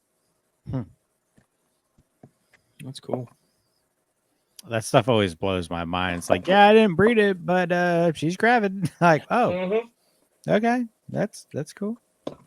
Do you guys find that happening every so often with your snakes? I haven't yet, but I know our buddy Chris. I believe he's it was his black pines last year. I might be mistaken. I think it was. Yeah, I think his black pines. Like, he didn't pair them up. Nothing. Females just dropped a clutch, and they were a male and female. And so it was a small clutch, and one of the eggs was all fucked up. But it was literally, he got 3 eggs. One went bad. Ended up being a pair. He didn't even pair up his snakes. So, yeah, it definitely happens. That retained sperm is a real thing. Wow. One of the many reasons why reptiles are so awesome. It's just like, you hear about it every so often with monitors too, and that's always the one that blows my mind. Is just something of that caliber, I guess, just waiting. I think that was what happened with people claim that that's what could have happened with those parthenogenic Komodos. I think that was like 8 or 9 years ago. And that would be really cool if that was what it was, whether it's partho or it's retained sperm. It really just is a testament to how crazy, reptile biology is. Yeah. I mean, from a biological standpoint, it makes complete sense, because it's like, especially there's species that are in super remote areas, if we're talking about monitors and you're talking about like the middle of the outback where there's really nothing available, like you're living in burrows because there's nothing as far as rock outcrops and things like that to congregate, and like you don't know when you're gonna, same with food, you don't know when you're gonna come across a mate. So to sort of make the most out of every encounter, it makes complete sense that stuff would retain, especially with geckos and stuff. I'd imagine naturally having a lot of predators, every time you want to procreate, it's probably not wise to have to go out and do it every single time you want to drop a clutch. So to just be able to do it once and then you're good is a major advantage, I think. Definitely, and I also find that with the Heinenensis, they I want to say that this year the Heinenensis have laid every 30 or so days, but then the Orientalis also kind of stagger theirs out a lot more. I'd say it's been almost a month between clutches for them. Sorry, not almost a month. It's been almost 2 months between clutches for them, and that's definitely been like pretty consistent throughout the years that I've been keeping them. And they also tend to, and like I mentioned earlier, they tend to take a much larger hit when they lay those eggs. But for the first time ever, I got a double clutch from one of the Japanese this year, and it was a kind of a half double clutch. It was a third egg. I want to say 10 days after that initial lay. Oh wow! And, I'd never seen that before, and I had been concerned initially that it was a egg binding issue, but then the female finally passed it, and so I'm tentatively hoping that egg hatches. It was looking pretty bad last week, and now it's not dented anymore, so we'll see. But it really is fascinating to see what these animals can do, because with the Goniosaurus, they're island based as well. They're very unique, even amongst eublepharid for. Amongst other things, the shape of their toes, they're just really built for climbing a lot more than, the leopard geckos or the Coleonyx maybe. And you can really see that, especially amongst the Japanese versus the Vietnamese versus the Chinese, in just how those toes are shaped. And so it's a very little but very fascinating part of their biology, that they're just adapted to climb and hunt in a very rugged terrain in comparison to the more deserty or tropical areas that their similar relatives live in. Right. Do you have any plans to get Coleonyx again? I definitely do. I have a couple of the elegans from my buddy Dustin Gran, Geckosphere. And then I've also got some Mitriatus that I got just from various repticons throughout the years that are they're fun. They breed really consistently. They're in terms of what people are looking for. I don't think that they're quite as sought after as a lot of the cave geckos are, but I think that they're really neat. They're getting really variable too. People are noticing different localities, but even amongst the mutts that people are working with, there's some really cool bandings that are showing up. And I've even heard of some people claiming that they're starting to breed hypo ones, so that's super cool too. Coleonyx was one of a few species that I did not have an appreciation for until I saw them firsthand when we were in Texas. Man, like those things it was so freaking. Those and horned lizards were like the two things that I was like.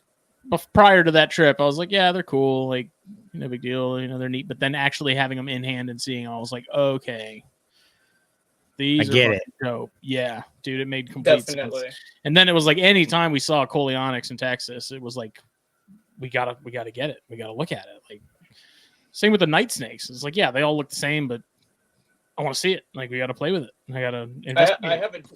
I have a trio of the Variegatus, and I really like the desert ones especially. It's pretty cool that we in the US kind of have a claim to one of the eublepharid groups as well. Yeah. And they're just so cool. Looking at him, I was like, Phil, this is a leopard gecko, dude. He's like, I know. I was like, this is freaking sweet. Like, it was something being a snake guy, I was like, I never really paid attention. And then I was like, we have these in our backyard, like they're right here. I didn't even know they existed until you went to Texas, honestly. Dude. I knew nothing seeing about those in Big Bend when we didn't see that many of them, but when we were in Big Bend, it was like one night in particular we were out. It was the night that Julian almost stepped on the freaking Atrox. Oh God! It was like midnight, I think, and we were walking. We had a crazy long walk back to the car, and we found, I think, two of them walking back. And I remember I really jacked up my thumb on like a thorn or a cactus or something trying to catch one. But like seeing those things just walking around, it's like we have a fucking leopard gecko in Texas, like right here in the U.S. Like that's basically what this is. Just it was so cool. Like, and now ever since, like, I got a soft spot for Coleonyx, and like anytime Chris is like, "Dude, you want to see this picture of this Coleonyx I hatched?" I was like, "Absolutely, I do." Like, send that shit over. I don't think I'll ever really keep them, but man, seeing those and like the horn lizards too, it was just like you can't help but not love them after seeing them firsthand. I've really thought about getting Coleonyx just because I'm so into North American, locality species, but I'm at a point if I can't keep it ambient at like 77 to 80 degrees, then I think you I'm could, not gonna, man. I'm I not don't gonna think do it. Coleonyx would be. I think they'd be fine. Yeah, We weren't seeing them in the day. It wasn't. I that thought hot or that they needed like a hot spot kind of deal. I don't know though. They definitely deal pretty well, at least in my experience. They definitely deal pretty well in that. I do keep mine a little warmer, but they honestly do pretty well in like that 80 and up range. Yeah, Well, they're not quite like they're not like the cave geckos in that way. Yeah, I think the main thing that stopped me with those is like with babies, as small as they are, and dealing with fruit flies again, especially like I'll deal with fruit flies again, but I have to be basically dealing with dart frogs again, which I have no issue with. But after to have to going deal with fruit flies again for something when I'm not keeping dart frogs is like that's where I'm like, that's a tough one. After going to somebody's house who bred a very large amount of dart frogs and all of the freaking fruit flies that were just everywhere in his house and in our food and on We're not everywhere. in the food. Yes, they were. The catchies were handling everything perfectly. I'm not talking about you. I'm not talking about you. Okay. No, I was about to say this is not the experience I recall having in my own home. I'm not going to name names or anything, and it's not like a bad thing. He just had a ton of dart frogs, ergo he had a ton of fruit flies, and they just lived in his house just everywhere. And I was like, nope, that's not happening. That is a bad thing that I don't want in my house. So they're not that bad. If you like drop a culture and spill it, like that's one thing, but you just vacuum them up. Do you know me? I will do that. Probably. That is me and very tiny things don't really get along. I do everything I can to avoid fruit flies if I can. I'll do pinhead crickets. I'll do tiny discoid nymphs. I just can't make myself do fruit flies. No, man. They just also like no one at home is happy when you bring a vial of fruit flies with you. No, nobody's like, what the hell is that? What are you doing? Don't worry about it. That's a big no for me on that. I'm already like just not like a bug person. So that was like I'm like you. My first reptiles ever were leopard geckos because I wasn't allowed to have snakes. So I had leopard geckos from a little kid. So I was a very young teenager, and once I could have snakes and all my lizards, eventually faded off. I was like, this is great. Like, what do you mean? I can just keep all these things in my freezer and I don't have to I don't have to order these things every other week. No, that's yeah. Well, speaking of that, do you breed your own insects? I do for mealworms just because they're so easy to breed. Everything else, I mean, I just buy boxes of crickets weekly. And then the goal would be to breed my own roaches. I have like a colony that's kind of kickstarted, but I still buy roaches. Yeah. Do you going like down that road them? again? Sorry? Do you order them? Yeah. Yeah, and I kind of use a variety. I kind of go with whoever has a coupon that week for the most. There part. You go, yeah, man. That's the way to do it. But I've ordered from Dubia. I've ordered from Armstrong. I kind of just go with what's convenient for that week, especially just because like I said, I really switch off what I'm doing for feedings. Yeah. So yeah, and so that generally works pretty well, both for the bank and also just for the geckos themselves. Yeah, absolutely, man. Cool. Let's see. Have you gotten sensitized to dubia yet? Oh, sorry. I'm still getting sensitized, I guess. Oh man, I'm not fucking with those things anymore. I mean, in all honesty, like I just. Sorry about that. You guys still able to hear me? Yeah. Okay, cool. Yeah, sorry. Headphones just died, so I'm just gonna put them there. But yeah, no. In all honesty, like I first of all think that some people might not even care, but I honestly think that the discoids smell a little bit less terrible than the dubia. I just think it's messy and kind of gross. And yeah, dude. The worst part is just like my entire family being like, "You just brought fucking roaches back with you," and you know we've been having that conversation for about 12 years now, but I think that's just never going to be something that they get over. Even though we've had, you know, hornworms and silkworms and all sorts of caterpillars that would have grossed them out, you know, all those years ago, roaches are still the ones that always seem to get them. No, roaches are nobody's favorite, dude. Definitely. But I mean, I tried red runners at one point, and those things were messy.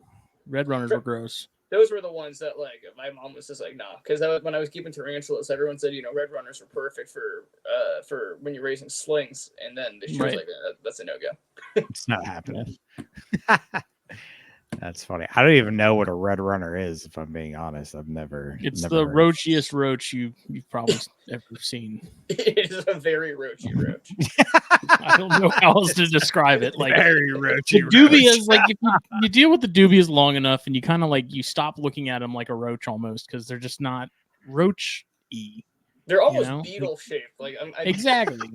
That might be but like the red runners, those little bastards, like you look at that and you're like, that's a fucking roach. Moves like a roach, looks like a roach. Must be a roach. When I had moved down south, I was introduced to palmetto bugs, and that was a big game changer in my understanding of roaches. Yes, sir. That was even after keeping, you know, hissers and all that. I just was not prepared for one that was like, it seemed as big but could fly at me and scare me. I was about to say, and they fly.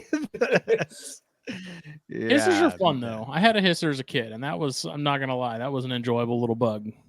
Oh no, hissers are definitely super cool. And then what's funny about, again, being up here is that it was like, you know, a lot of local pet shops even, you know, sell them. And I'm just thinking like, you know, down south, that's just not happening. Switching between, you know, back and forth is kind of crazy seeing how much stuff can change. Mm-hmm. Jeez. So what's up with those Fantasticus? How long have you had those? So I got my first pair back in, oh man, when was that? I want to say it was like, that was the end of November of last year that I got that first pair. And that was thanks to a David Utera from Tiki's. Mm-hmm. And so I got that first pair, and then I've gotten a couple. I've gotten one other juvenile pair since then. And then, you know, I'm always looking to expand, but that's a species that, you know, it's very, you know, they're very fragile, super, super cool to watch, you know, behave and move around in the enclosure. But I just really want to focus most on perfecting their habitats before I overinvest in a whole bunch of them and do them wrong. Yeah, I've heard they're fragile. I mean, in comparison to like the Ubanawi, and I'm sure some of the larger Europlatus too. But like, what is it? Temperature sensitivity mostly? That's certainly what I've heard. You know, I will be honest. In my experience, these guys have been great. I really haven't had any issues with them.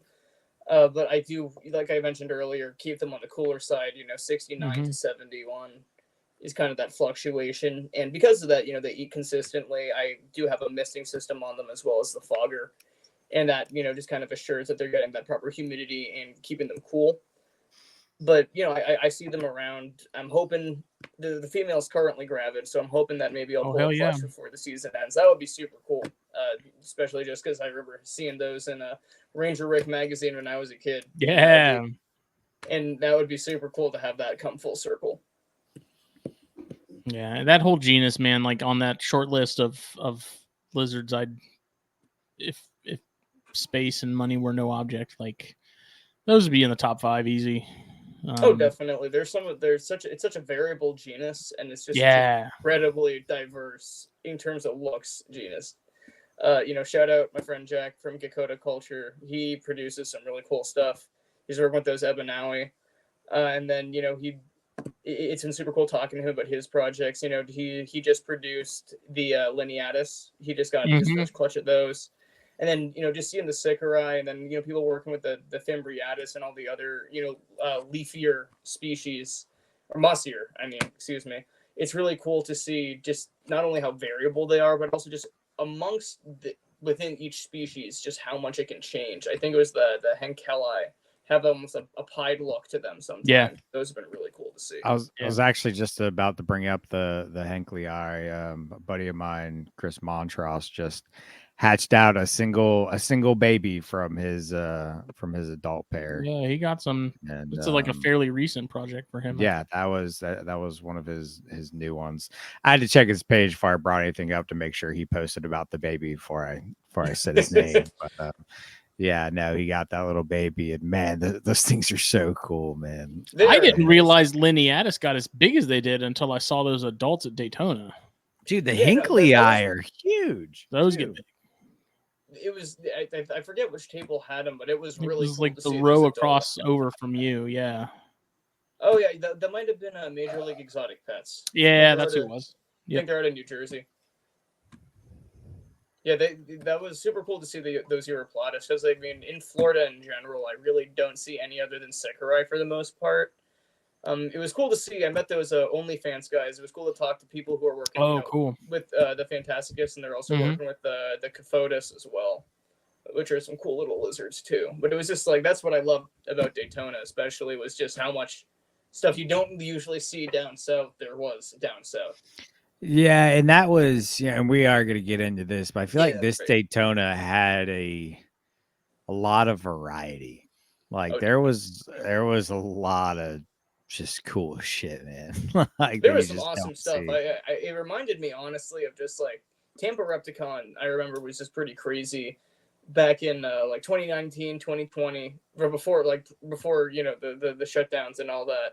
I just remember seeing some crazy stuff at those shows, and then all of a sudden, just this year, last year's Daytona was pretty cool, but this year, I just saw some stuff that I had never even seen in person before. Yeah, it was cool. But sure.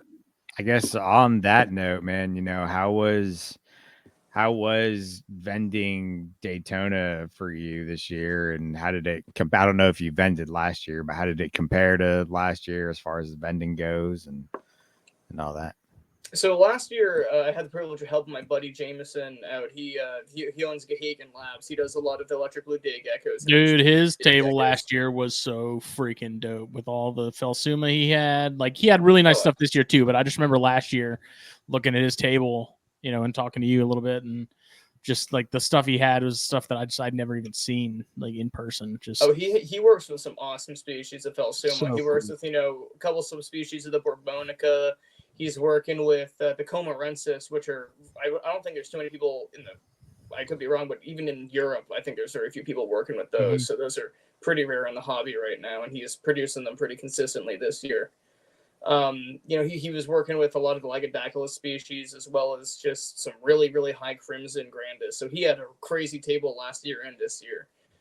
Last year he just, he was nice enough to let me vend with him, and I had, just some cresteds on the table at the time that I had produced. I didn't have, too many holdback Goniosaurus that I was going to bring for that one, but it was a great opportunity to, meet a lot of people. This year, was my first time actually vending Daytona on my own, and it was honestly not only a great time chatting with everybody, but it was just a very good show.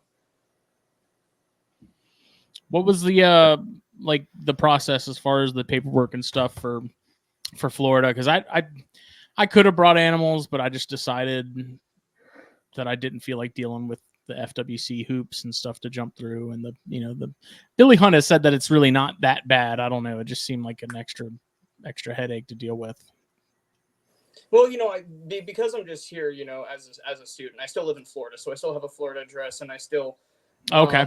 And not only that, but I made sure that they knew that I still had that Florida address. That's still my address, and that I've just been here for school, because the plan is to return south once I'm done, with grad school. And so that because of that, things were a lot more lenient, and I was able to communicate, with my buddy who's living not too far from where I was in Sarasota. Just hey, meet me here so that we can figure that out, because I still have some projects that are down there. So that was a very easy setup which was super nice just to have that kind of out of the way. And Yeah. I haven't been doing shows here yet. I've just been going to a couple of them just because I'm really trying to focus on getting school out of the way. But I'm definitely excited to be back in Florida doing shows consistently when this is all up. Because that was one heck of a drive for sure. Yeah, because that's got to be what, 12 hours? It was more like 17. Oh Jesus, yeah.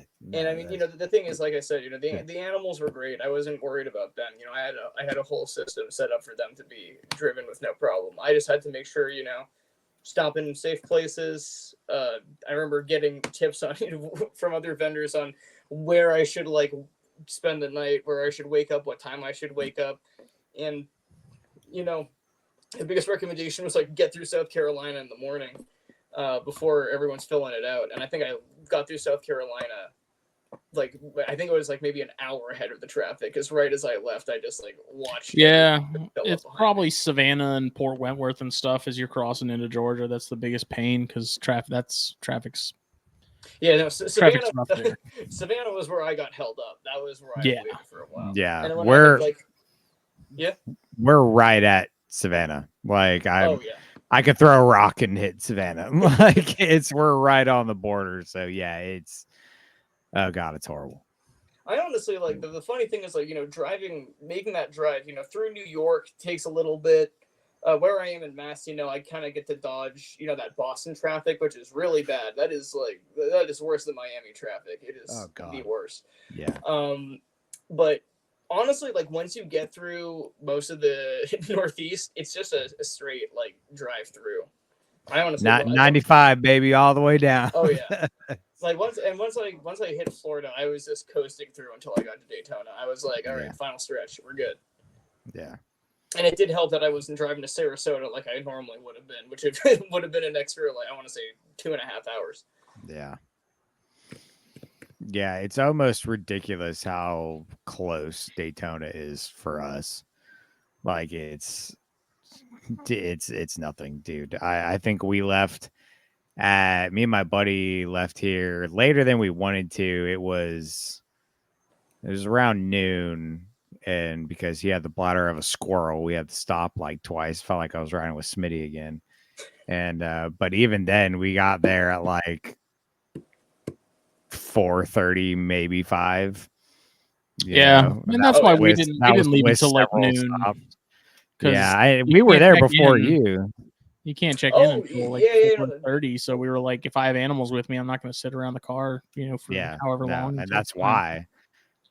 I just remember, I want to say that I got in. Well, so just from how things had gotten set up for me getting my hotel room, one of my friends was nice enough to let me crash with him the night before I was supposed to check in. So that made everything a lot easier, especially with all the animals. But the only catch was that he was coming up, or he was. Yeah. He was coming up from South Florida, so he was maybe 3.5 hours out by the time I got there. So I wound up just sleeping in the Buc-ee's parking lot until he got there. It was honestly though, the thing about being up here for now is that it's things like Buc-ee's are just you just miss those experiences when you're up north, and then you just it is an experience. Shit, I need me a brisket sandwich and full tank. Yes, sir. Buc-ee's. Fantastic combo. It's a magical place, man. Mm-hmm. Beaver nuggets. Is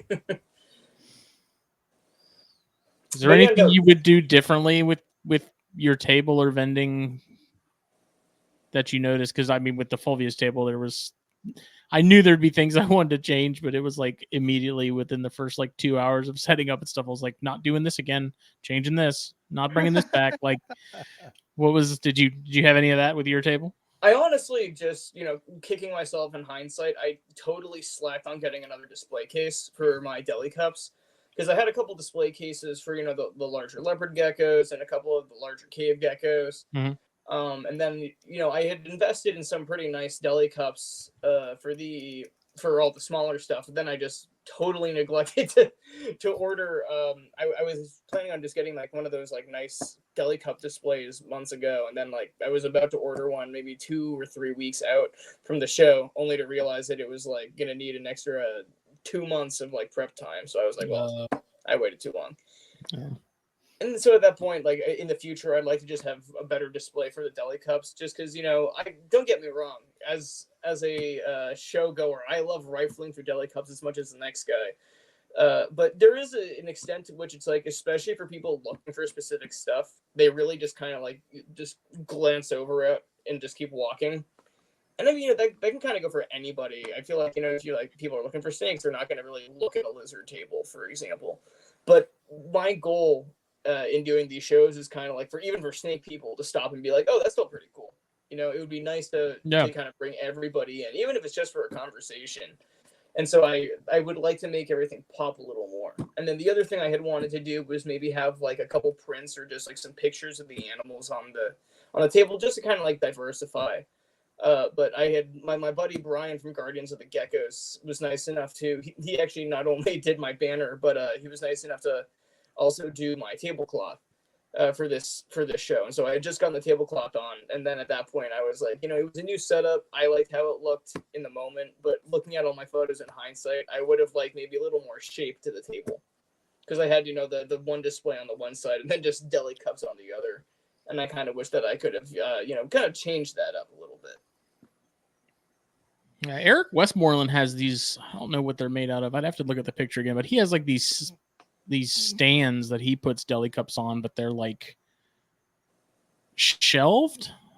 I don't know how to describe. I think them. I know which ones you're talking about. They look really good. Like they're really nice, and they give it some height, so it kind of, you know, adds some dimension to the, you know, the booth and stuff. Yeah, there were just so many awesome displays throughout the show, and there was, you know, a lot of the thing I love about shows like Daytona is that, you know, people are really, you know, giving their all for their table, so it gives you a lot to like look at and, you know, think, what can I not only put into my own business, but, you know, like also what is working, what's not working. And I think that that's one of the best parts about, you know, networking at these shows, is also just kind of in your head developing your own understanding of what people are looking for when they go to these tables. It's also, you know, you're getting your own analytics out of it, which is definitely. And, you know, how did you guys find that at, you know, at the Fulvius Apparel table? I would have sold a lot more mugs if I had actually sort of put them in a spot on the table that was way more visible, because so my buddy Dusty, whoop, he gone, lost him. Dusty had a fit. He's like, dude, move these into the center of the table. He's like, I'll bet you they'll sell better. And I was like, go ahead, do whatever you want to do if you're bored. And he did it, and sure enough, as soon as he did, people started stopping and looking at him, and sold a few more. Because before, I just had a couple sort of tucked off onto like the right-hand side of the table. Yeah, that makes sense, dude. I tell you what, Dusty, there's a couple times I walked by and that you just had that look of like, why am I like here? like a wet cat? Yeah. There he is. Sorry about that. Very good, dude. It happens more often than you think. All right, sorry. Where were we? Oh, yeah. So, you were saying with the mugs. Yeah, the mugs. So initially I brought just two designs of those, the two most popular ones, the mouse mug and the hemipene mug, and I just set those off to sort of the my right side of the table, left if you're looking at it, you know. And it wasn't until Dusty, who was there at the table hanging out, his wife Danny was there with us. She's sort of the animal person of the two. He's like, dude, you need to put mugs in like more visibly in the table. And I was like, yeah, probably. And so he did it. And of course, as soon as he did, and we made sort of a display of them, you know, we stacked the boxes and stuff and made it look pretty. And, you know, immediately people started stopping and looking at them more, sold a couple more than we were prior to that. You know, it made a notable difference. So definitely need to adjust that. What I decided I need to do if I've been next year is I need to double down and do 2 tables just to be able to have more stuff, because I was kind of limited in what I could bring in terms of like options, just because I only had an 8-foot table to work with. And then sort of the little wall that I had displaying stuff didn't cut it as well as it would have. Like in my mind, I was like, this will be perfect. I know exactly what I want to do. You know, there was that, and then there was the reality of what I set it up. Like when you're hanging shirts, you can't just have that wall be, fully extended out and flat because it won't stand up. It has to be, it has to have corners to stay standing. And so between that and the hangers with the shirts and stuff, I wasn't able to use that as effectively as I wanted to. So definitely going to sort of go back to the drawing board on that. But overall, I mean, for first show and not really knowing what to expect, I was happy with it. It's just, there's definitely some things I want to tweak, the same thing, seeing the poly banners and stuff that people had, like the ones that go over, like the sleeve that kind of goes over the giant frame. I was eyeballing some of those while I was there. So I think at some point I'll probably end up snagging one of those as well. And then just figuring out a better way to display the shirts that I'm bringing so people can sort of see the designs clearly and have it higher up too. Because also in my mind that display I had was taller than what it actually was. And we had no way of like raising it so that you could see the shirts on it a little better, especially the ones towards the bottom that were hanging for people to see. If we're all standing behind the table, like you're not seeing any of that. So there's definitely some stuff that I want to tweak. Nothing super major, just stuff that I think could be more efficient. Dude, what would be really funny is if you got like display cases that are meant for animals and you put shirts in them. They're just pictures of the shirts. Yeah, that'd be hilarious. That'd be awesome. I like that idea. So I think you should do it. There's something crawling on my lower back right now. I don't know what it is. That's not pleasant. Probably a roach. The turkey-kissed geckos are not doing their job. Turkeys. They're not out right now. As long as it's not a red runner. It feels like one. I feel like if it was one, it feels like it. Yeah, well, joke's on you. It constantly feels like crap's crawling on my back right now. That's why you see me. Oh, he disappeared again. Feeling, what is that? Felt it on my arm now. What the fuck? Oh, man. I don't know where it is. I can't see it, but I can feel it. I can feel it crawling on my arm. In my crack tonight. Oh, God. Hold on. It's dangerously close to my waistline. I don't like it. Oh, God. Feels like Keller's creeping up on me. I'm gonna have to yell at Spectrum tomorrow. No, it's all I good. say that with my internet provider all the time. Oh yeah. I have a love-hate relationship with them. When it's good, it's good. When it's not, I want to scream. July was fun because twice we had a squirrel chew through our internet cable. Damn. And I remember that the first time that the guy came here, he was like, "Yeah, a squirrel chewed through your internet cable," and I was like, "So what do I do?" And he was like, "Just hope it doesn't chew through your internet cable again." And I was like, "Wow, this is like, nah, son. Here's an air rifle." Top tier service right there. Yeah, appreciate it, bud. Thanks. Oh, I don't know. You should probably call someone. No, right? You should probably get somebody to fix this. Oh, man. Well, before we wrap this one up, Smitty, do we have any closing questions? Yes. Closing question. What are the biggest struggles with breeding multiple species with what you currently work with and breed? I would say that the biggest struggle, a large part of it is that, there are some days where you really just want to really contain what you're working with. You're like, oh, maybe all of these other projects really, like as cool as they are, I might want to focus more just on the cave geckos. Every so often those thoughts will kind of hit. And then, there's also then just the questioning which species, you want to expand versus just have one pair of. And then the biggest one for me is also just, temperature, which species require, higher 80s to 90s. Some species need, basking spot of over 100. Just kind of really figuring out how you want things, distributed both throughout your reptile room or throughout your living space, but also just, kind of deciding, especially as I am focused on a lot of cooler air species, if keeping some of those animals just kind of outweighs what I'm focusing on. And so the thing that I find, is kind of the most grounding is just, really keeping, for the cave geckos, really focusing on maximizing healthfully the numbers of certain species. Well, with the smaller projects like with the Strophosaurus and with the Euryplatus, steadily, growing a breeding population of them, but not, putting both feet in at the same time. Right. Really kind of steadily growing, seeing what's working. If there are species that you feel you could, focus, you feel someone else could focus better on, there's always people who are willing to, take on a new project or maybe, trade you their stock. And so, it's really about just reflecting what you're working with, going through your projects and seeing, what is and is not working and what is and is not bringing you joy, but also I'd say to an extent, what you are bringing to that animal is important too. If you feel that you aren't giving those animals the proper attention, it's generally a good idea to see that they go to someone who's going to be giving them that proper attention. Absolutely. Yeah. It's the constant struggle, man, especially, I've talked about it a good bit, I think, with, between the Bairds and the Rhinos and the Chondros and stuff. Like, I love them all to death. And there's some days where I'm like, I just want to keep these and nothing else.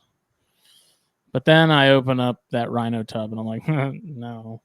I thought rhinos are going to be the one that I just want to keep these and nothing else. Those are, like, straight up. If someone broke into my house and held a firearm to my head and said, pick one, you can only have one, it'll be rhinos all day long. No, I would have to say that for me, it really does end up just being the Japanese case. Ah, man. They just are. So this, this female is the one I keep going back to, but she really is, I'm so bad at remembering this, like the pinnacle in my eyes of like how cool this species is, especially just her patterns, especially are almost tribal.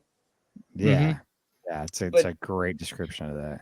But this is one of those things, just like with the rhino rat snakes, or just like with so many other species, like that. This is my species where it's like, pick one, that's my one. Yeah. I think yellow rats, baby. First time I saw one of those Orientalis, I think, was at Daytona, maybe the year before last at David's table, because I was with Phil. And I remember scanning over all the geckos and stuff he had and seeing one Orientalis he had and being like, what is that? Like, obviously that wasn't it wasn't a Heinenensis or a gay, Chinese anything. But I was like, Phil, like, what the hell is that? He's like, oh yeah. He's like, that's a Japanese. And I was like, that is badass. Cause it's straight up like Darth Maul. Like it was unbelievable. And again, it's one of those things, like, you can look at pictures of them all day, but it's like, you got to see them in person, like firsthand. Oh no, definitely. And my next Florida show is going to be Reptilian Nation in February in West Palm, and I'm hoping to have a couple juvenile Japanese caves there. Like I said, it's been a good year for the Orientalis, so sitting on quite a few eggs right now. But the thing I'm most excited about is that my pink line, which is a much lighter, almost pinkish line of these guys, is trying to think. The first 3 eggs are about 20-ish days from hatching, so I'm super excited to see where that goes. Call them mini Gilas, dude. No, exactly. I'll let you guys know when they do hatch too, because I would love for those to be. I would love to be able to post those with this, with whatever becomes of this podcast, with me fumbling over myself. Oh man. But this has been great time talking to you guys about the cave geckos. Definitely super excited to be able to do Daytona again next year and really, be able to bring I would say a much larger collection of Goniosaurus with me this time around. But this year was a great time, just talking to a lot of people, kind of realizing how within the past 2 years, more people know what they are and are more interested in them. And also just networking, talking to a lot of people, talking to you guys again, and talking to a lot of other people who are interested in, getting the word out on not only how unique these geckos are, but I would say also just like how underrated they are. They're a great display animal. You can do a lot in terms of keeping them, breeding them, sterilite works really well, but then they do just as well in, a planted glass vivarium. You can do so much with them.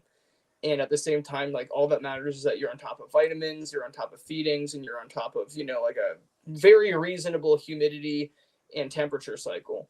And as long as you, as long as you hold yourself to that, they're not only fantastic animals to like watch, but I really feel like they are works of art. Just those black, absolutely. The black on yellow on red is crazy. Yeah, they're, like I said, dude, they're like a freaking painting, dude. They like it. To me, they legit look like little Pokemon. They like, really do. They remind me of like a Gengar or something. Yeah, they're those bright red eyes. They're super cool, man, and like they're truly a work of art, and I definitely feel one like of they're my favorite species of geckos out there. they're like the Brettles of geckos, where it's like you have Yep. Leos, which have all the morphs and stuff, but then you have the caves, and like They don't sure need they don't come on all the they don't have all the morphs and things like that, but like They also don't they don't need They it. don't need it. They do You know, not need it. so it's like they kind of live in the shadow of leopards and stuff, but the people that truly appreciate it and know what's going on, like they're hardcore about it. Oh no, they really are, and I'm hoping that this year I'm going to try to post a little bit more on Instagram. When I'm not busy with classes and all that, but I really want to document both how this year's hatches go. I really want to document the growth, especially of the Japanese. But I also really hope that we're able to hatch these. So the two species that I picked up at the show were Yamashine and Kuriawai, and the female Yamashine that I picked up is gravid.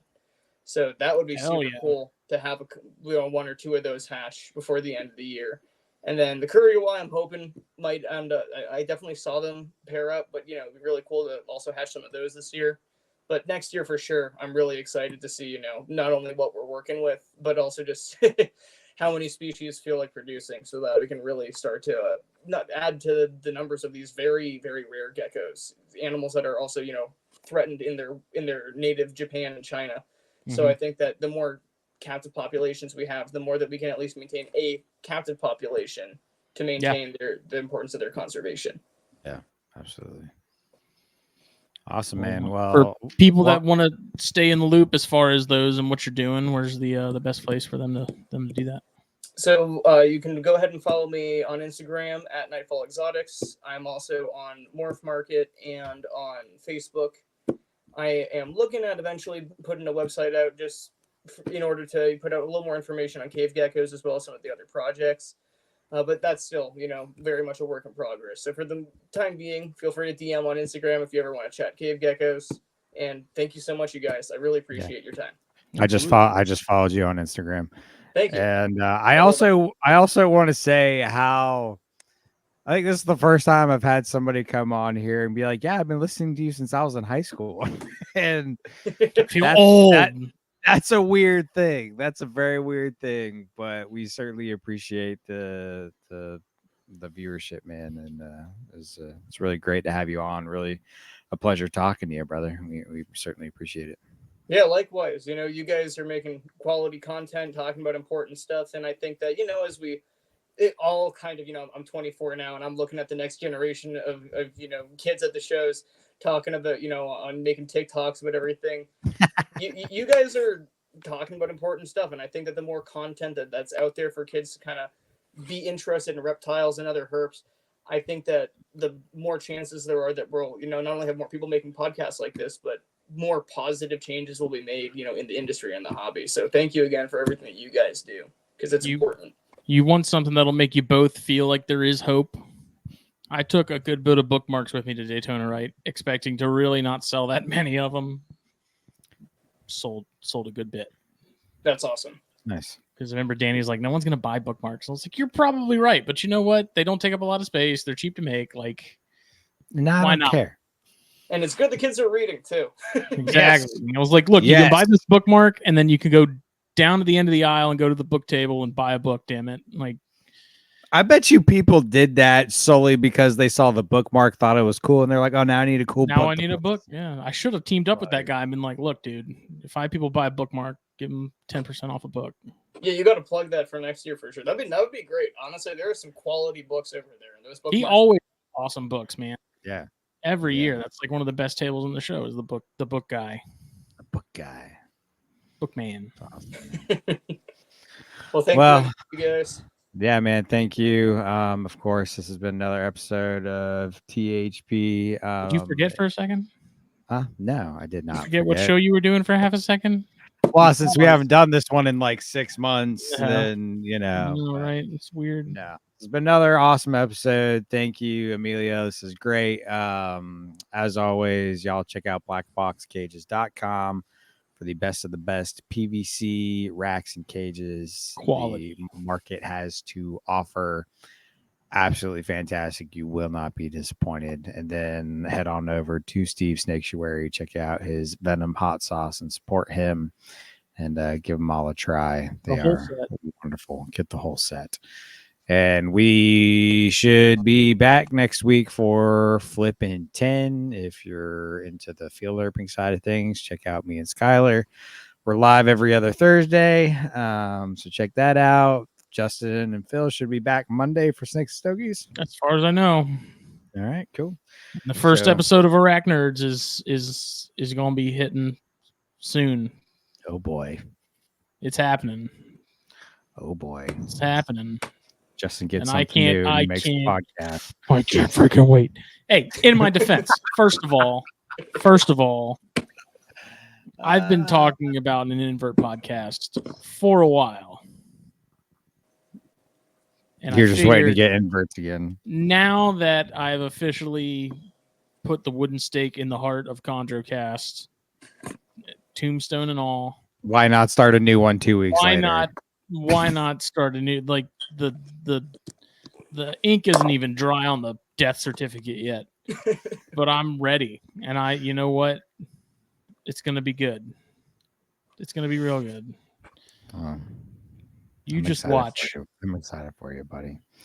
Keep all the things in mind down the pipeline from THN. Got all kinds of good stuff coming up.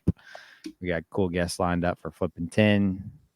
Phil and Justin always got a hitter. You never know what we're doing, dude. No, not at all. In general, like as a network, I don't know how are we still alive? I don't know, but we are. I'm not fucking leaving. All right. Well, thank y'all for whenever you listen. Again, as always, you could be listening to anybody, but you could be listening to anybody. We're listening to us, and we certainly appreciate it. So thank y'all. We're listening to this day, morning, night. We love you. We appreciate you. Bye. Bye.